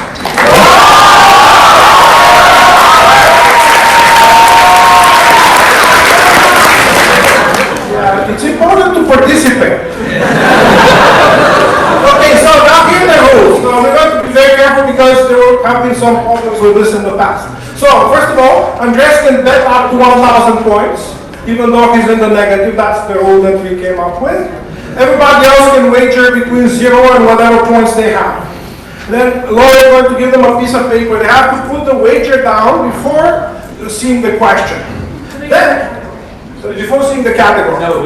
Oh, they see the category. Sorry. Okay, never mind. So first see the category, then you wager. Country names. Okay, so they get to wager, and they cannot change the wager from that point on. She's going to collect them. Then they're going to see the questions, right? No. Okay, can you explain what happens next? Okay, 1 moment. So we'll bring out the four contestants outside the room so they do not know the audience's wager, and we'll bring them back in when the audience's wager. Okay? So now we'll bring you all outside. No. It's Sorry. okay, I'll explain what's good.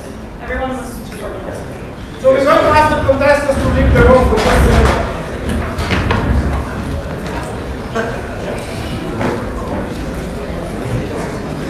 Okay. Once they have left, we will ask the audience. You guys have to decide on what you want your wager to be. We will also write that down.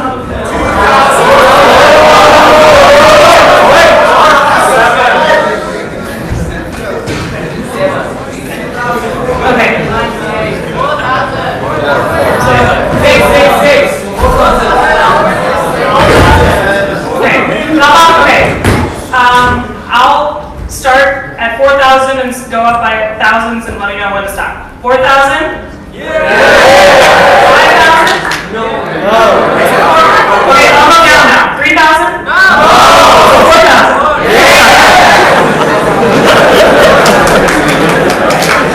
So now you guys will get to see the question, and we will write down your answers so that, and then but no one tell any of the other people what it is. So you have to get all 7 of those correct.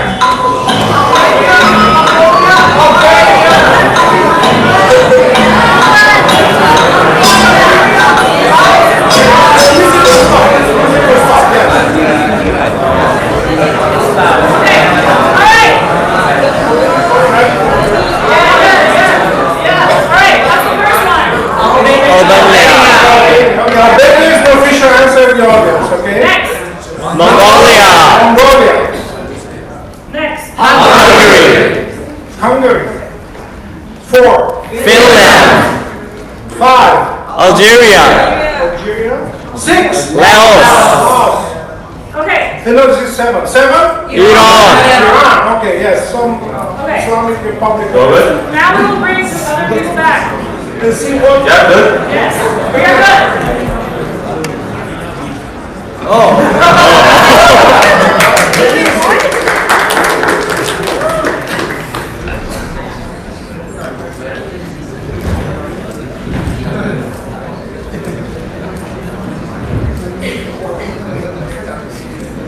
Okay, guys, for this we'll need absolute silence for the audience so you don't help the competitors. They're currently walking in. They'll be here in a few moments.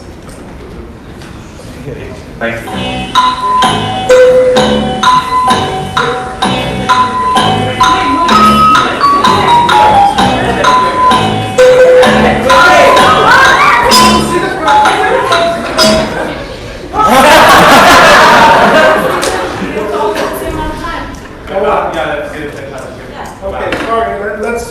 that.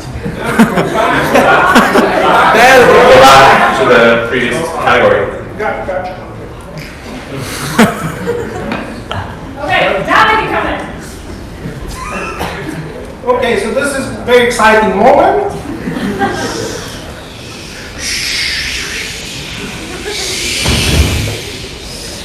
Okay.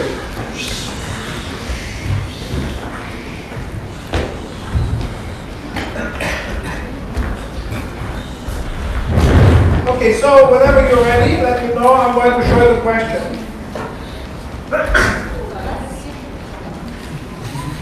Okay. Ready? Okay, I'm going to show you the question. So there will be 7 names of countries. You have to get all of them correct to win. And you have 30 seconds to write it. Give them the paper.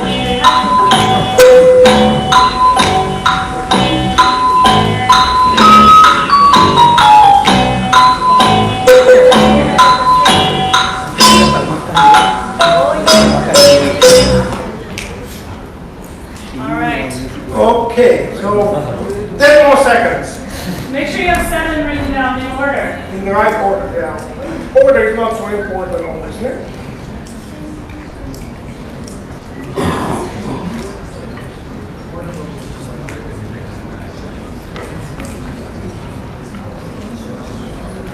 So when they're done, we're going to start with the contestant with the lowest score, read their answer and their wager, and then we move up the rankings.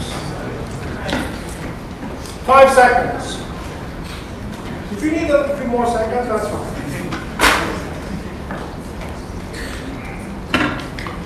So from now, 5. Okay, that's it. Now, So Laura is going to read now the answers, again in increasing order of scores.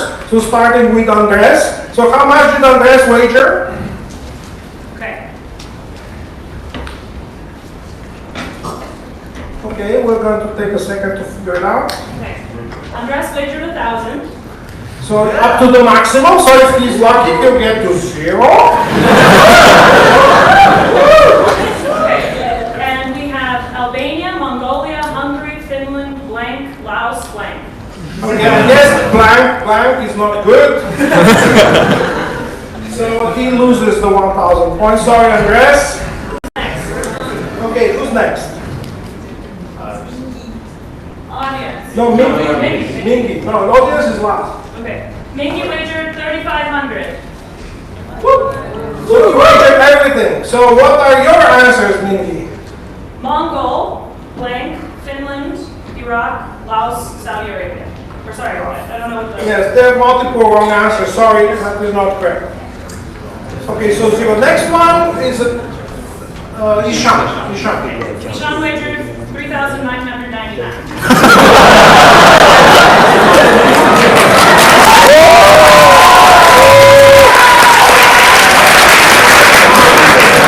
You may end up getting infinitely more points than the previous people. We have 5 answers. Mongolia, Finland, Algeria, Laos, and Iran. Okay, so that leaves him with a grand total of 1.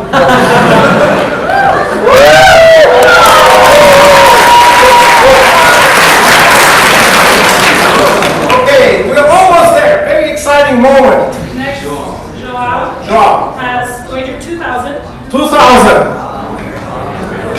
And his answers are Albania, Mongolia, Hungary, Finland, Laos, something, and then Iran. Do you need to write No? It's okay, blank. So he got 6 out of 7. Sorry, that was not good enough.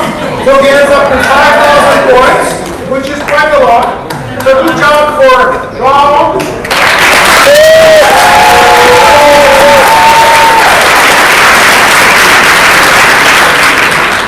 Okay, now, what almost everybody in this room knows are the answers of the audience who wagered 4,000 points. So if they get it right, they'll get 8,000. If not, they'll be somewhere in the middle with 0 points. I didn't realize Okay, the audience has Albania, Mongolia, Hungary, Finland, Algeria, Laos, and Iran. Which is correct.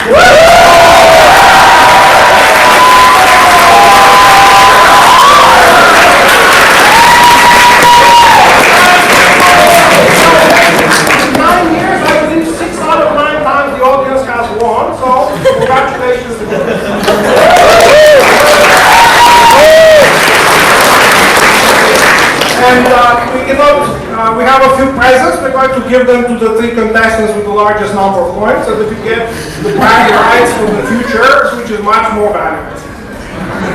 So let me thank everybody. Fraser.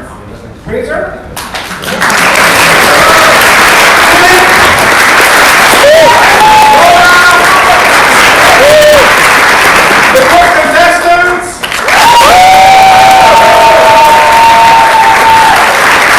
And everybody else. Thank you,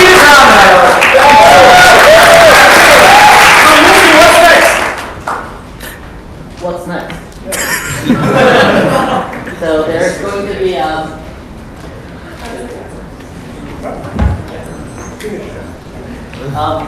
give him another round of applause. Thank you,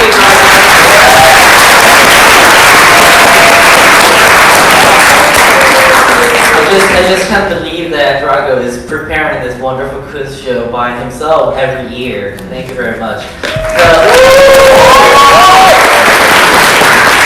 We're gonna have 15 minutes of break and then come back. There's Alexander Valinovs has made a wonderful program which was there last year too. He will explain more details. Yeah, after the break, I just say now split into teams by 2 or 3 couples or triples and sit close to each other, but let these teams be from different countries, even better speaking different languages. It will be easier for you. And try to find something to write with if you don't have. Pencil is the best, but pen will also do. Okay, so take your break, 15 minutes.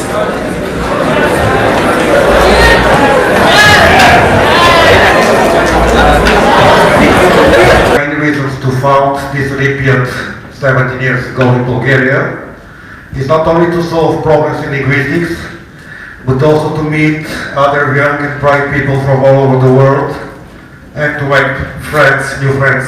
Some of them, as practice shows, continue practically forever, or at least to the end of our lives, which get there go. So, how can I switch the next slide? Yeah. What are you going to do now? You must have a pen, a pencil, or a pen. Calm down. I know that this warning came a bit later in the group, so please check if you have one during these instructions. Ask from somebody around you, and if not, best go from the volunteers.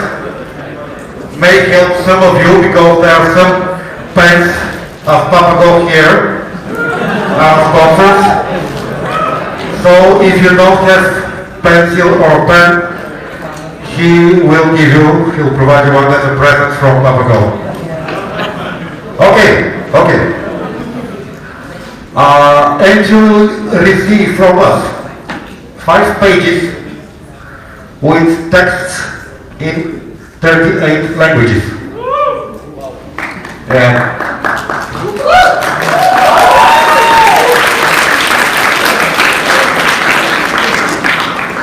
You are going to receive a list with the names of these 38 languages that are written in their alphabetical order in Latin letters. And you will receive answer sheet that you have to fill in what you have discovered. So you see first language, realize that it is English, and on the answer sheet where it is one, write English. Of course it's not English. So, yeah. Okay. How are you going to be given these sheets? So, Bulgarian team, I have to tell you that this problem was given some years ago. I'll not mention how many right now. You'll understand after you finish your job. In Bulgaria, so Bulgarians know this problem, and Bulgarian team will going to help me to give you the problem. They will start 4 people from the beginning in the 4 columns and 4 from the middle going backwards to the end of the hole. There is still time. And you just wave your hand and you'll receive 1 copy per team. 1 copy per team. Don't ask for second one. We do not have enough to print it more just because of some green reasons instead of because it's too much paper still. So you're going to have 1 copy of sheets with languages, 1 copy of answer sheet, and 1 copy of the list of all 38 languages. Okay. And you have to browse through the texts, look at them, and try to determine the text of each language, the language of each text. Yeah. Yes. And if you're sure, or fairly sure, fill this next to the corresponding number. Under, it's not under, it's next to, but okay. And the most important thing, after you have looked at all the texts and discover what you can, take a deep breath and start again. Start all over. Restart. Don't wipe out the ones you have filled in. Just try to fill the next one, the remaining ones. I don't believe that somebody will manage to fill from the first time every single language. If it's possible, he'll be a great linguist. But this is not the point here. When you're ready, I don't remember the next slide actually.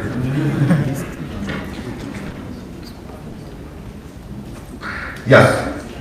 Have your answer sheets to some of our Bulgarian team guys. They will look at it, and if the answer is not completely correct, I mean all 38 languages have to be written like the end of the Drag of Jeopardy, all 7. Let us hear a bit more. All of them have to be written in the correct order, the correct places. Then you'll receive bravo from our teammates. If they are not, you are going to be given back the papers so you can continue working. And I believe 30 minutes is too much for some of you. The way you are solving the Jeopardy IOL languages section, oh, it was fast, so maybe somebody will be very much quicker. So yeah, we have prepared some presents for first some teams, maybe 3 or 4, we'll see how big the teams are. We'll stop at somehow when we have enough correct answers, maybe 5, maybe more. I mean, if you want to take, for example, 5 or 10 more minutes, all of you to continue working. If you like the problem, if you'd like to continue working, we'll let you for something about 30 minutes. And after that, sorry, you'll see the correct solution. And the prizes will be given. So a small IOL, everything in 1 hour. Okay. Once again, if you don't have what to write with, find Vespo, just wave your hand and he will provide you a pen from Papago, but they are not enough for everybody. So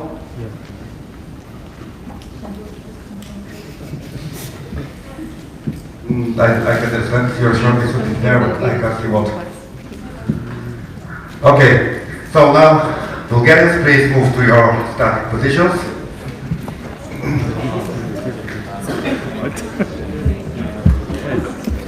Yeah, I think you have to do that. Okay. Okay, are you ready? Okay, start.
So we can come back to it?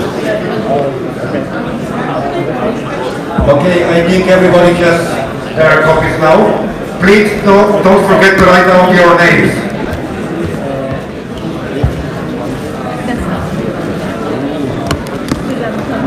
Okay. Great defense.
Děkuji.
So there are at least enough correct solutions. I'll give you 5 more minutes if you're enjoying the problem.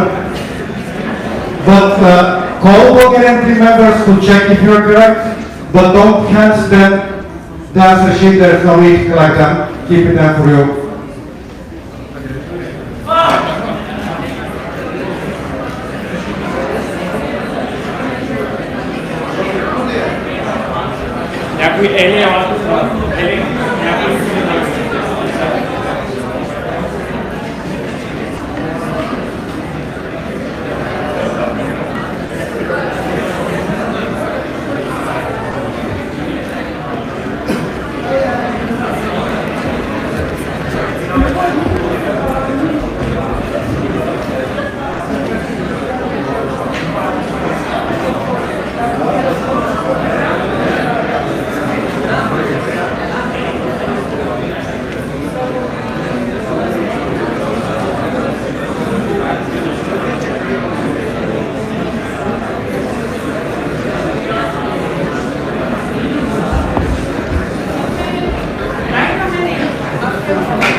Okay.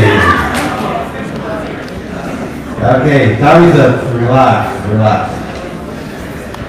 I don't think any one of you solved the problem. No. Yeah, I saw the correct sheets with the correct answers. But what I didn't believe and I don't know is, do you find out what actually is the second idea of the problem?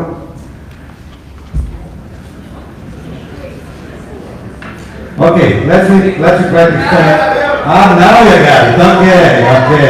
Okay. Okay, correct? Oh.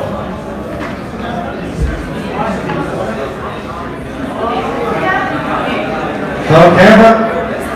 Once again, look at the answer sheet. Look again at the languages you have ordered. Okay, yeah. Aha. Okay.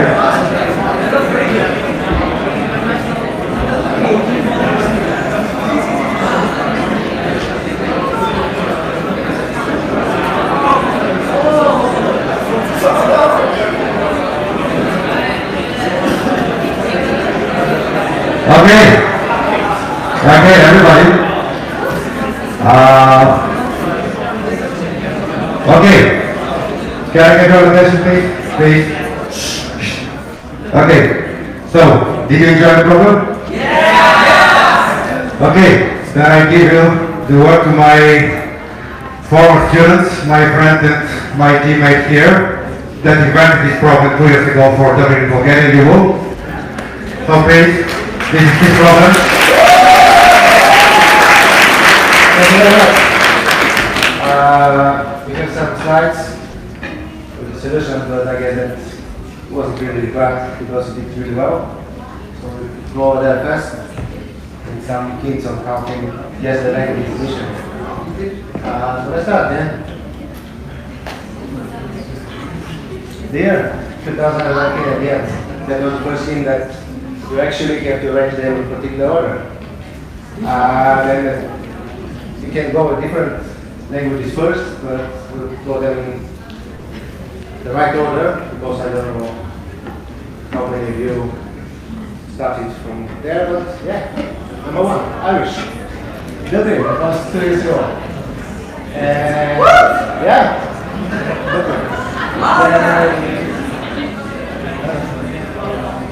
Then we have the auto-region rules. That's a region.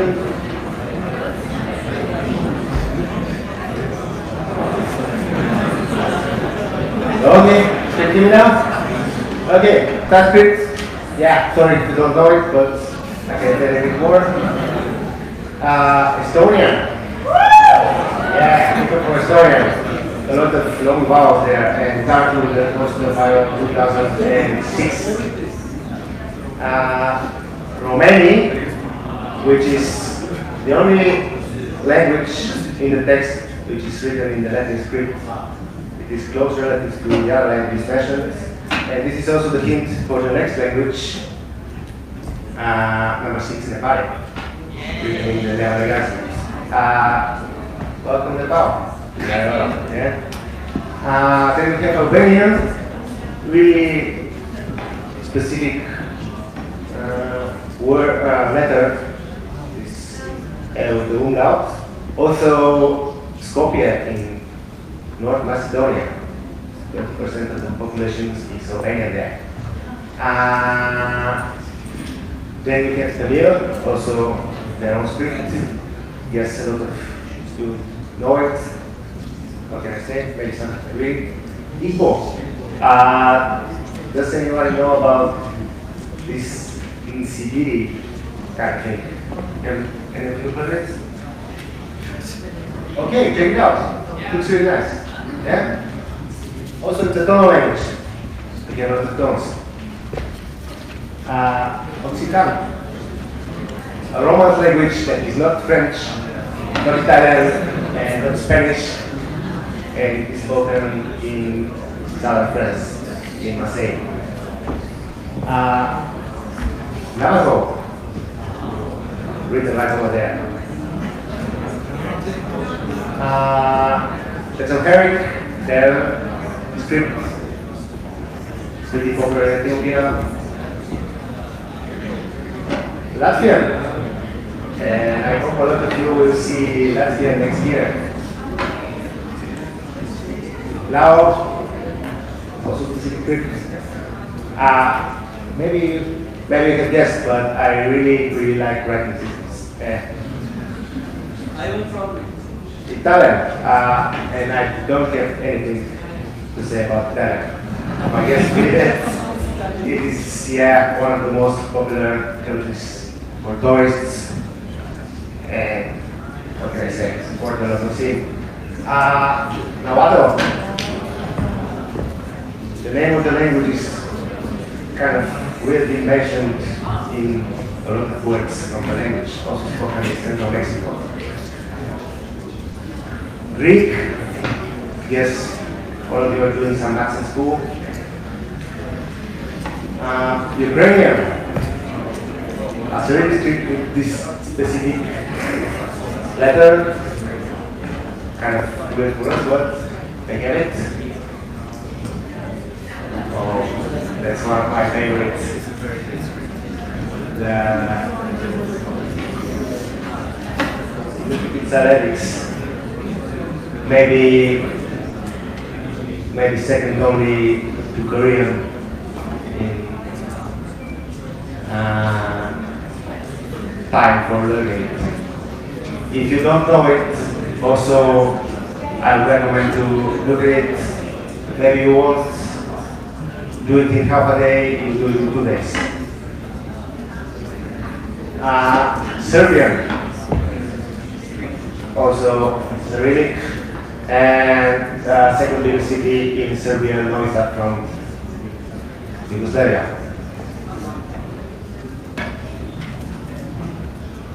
Turkish, so you can Pau, Kamani, and also this specific vowels. I guess Turkish people didn't get problems with that. Ilocano, spoken in the northern Philippines. Here the hint was the Philippines. Chinese characters. And I borrowed that from Iowa 2015. Traditional Chinese characters, let's say, international, and so on. Something that we can see a lot. Swahili, my language in Zanzibar, Tanzania.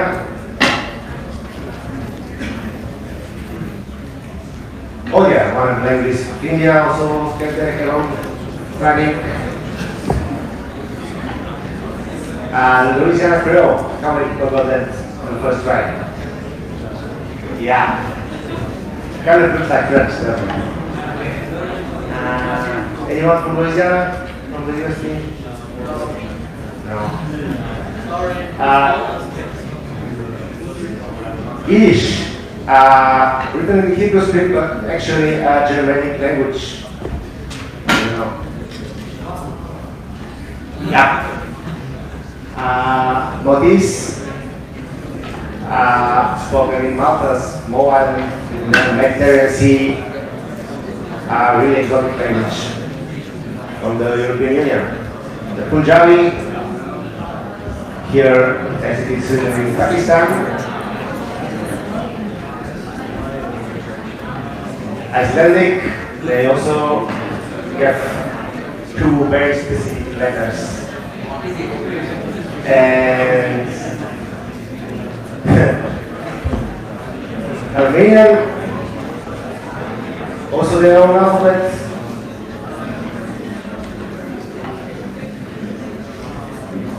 Do you know where it is language spoken?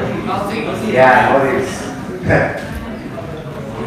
My guess would be that this script is difficult to learn.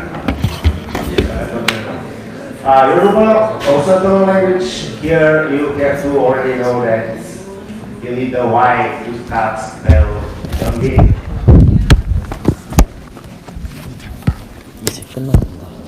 Or just a line. And our Blackletter script, which is the ancestor of the Irish script. Something that we Bulgarians are really proud of. Okay. Now the solo from the team contest in Belgrade.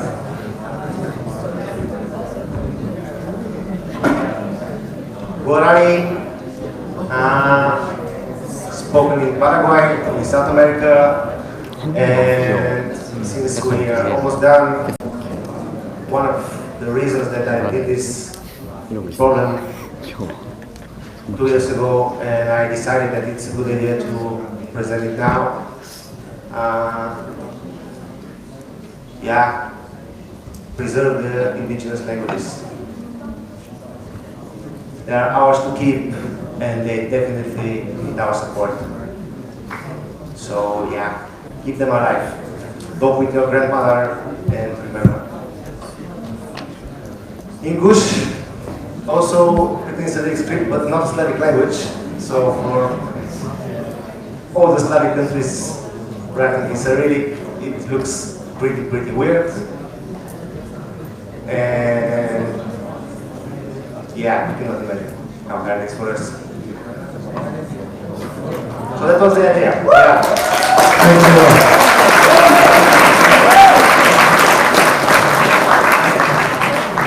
And the last language, Ndonga. Anybody know anything about the language Ndonga? Which country?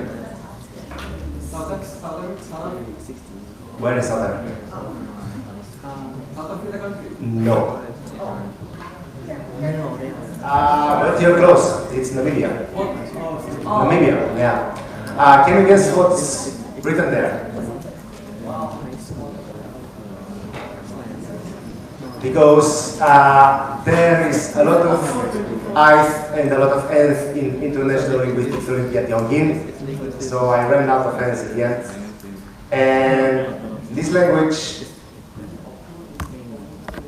you have very few articles in Wikipedia. And one of them is the Universal Declaration of Human Rights. Yeah. And our favorite article, 24.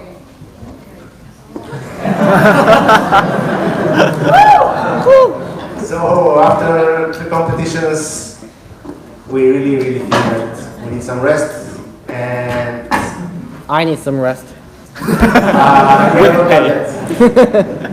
But yeah, you do, definitely. And I hope everybody will be happy tomorrow afternoon. So that's for me. I really hope that you enjoyed it, and I really hope that I see all of you again. Thank you very much. And now the team that solves the problem faster than the others.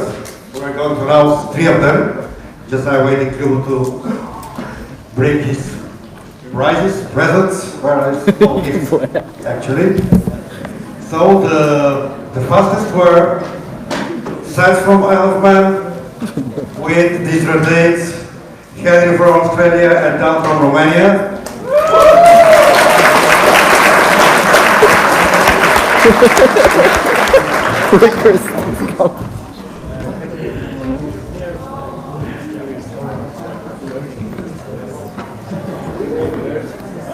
뭐야 저게?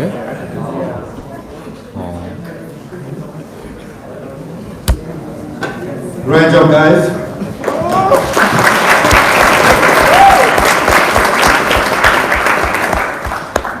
Second place, oh, this rotates. Pranav from the USA and Kagikar from India. All two of them in their team.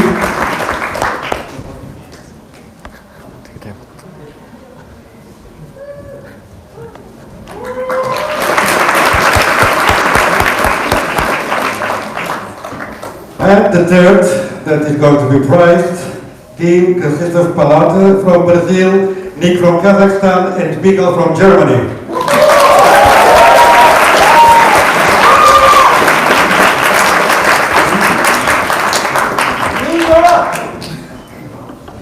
Only while coming out. Do we have something left? Please comment. Thank you to the organizers for this event. Coming out. What was it? Our table broke. Two youngest participants here. The two youngest participants present in the room. Youngest, yeah? Who is 14?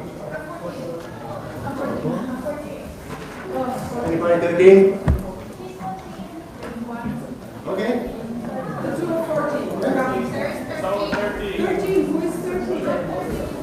Okay. 10? 11? 12? And 13? Who's 13?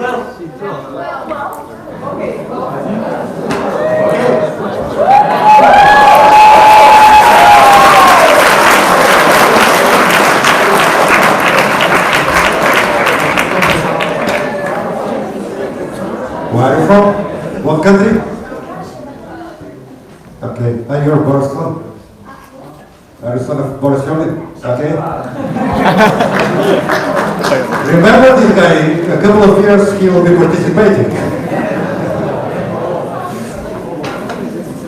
Okay. Tak to myślisz? Are there only one 13-year-old girl here? Only one? Okay. Okay, you. Okay, guys. I hope you enjoyed this event. Thank you for attending.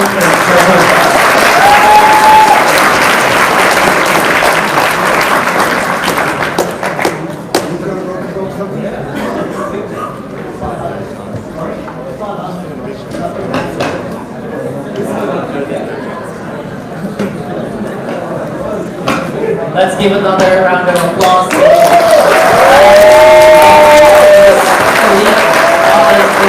Bulgaria. Thank you very much. Well, let's get back. Bye-bye.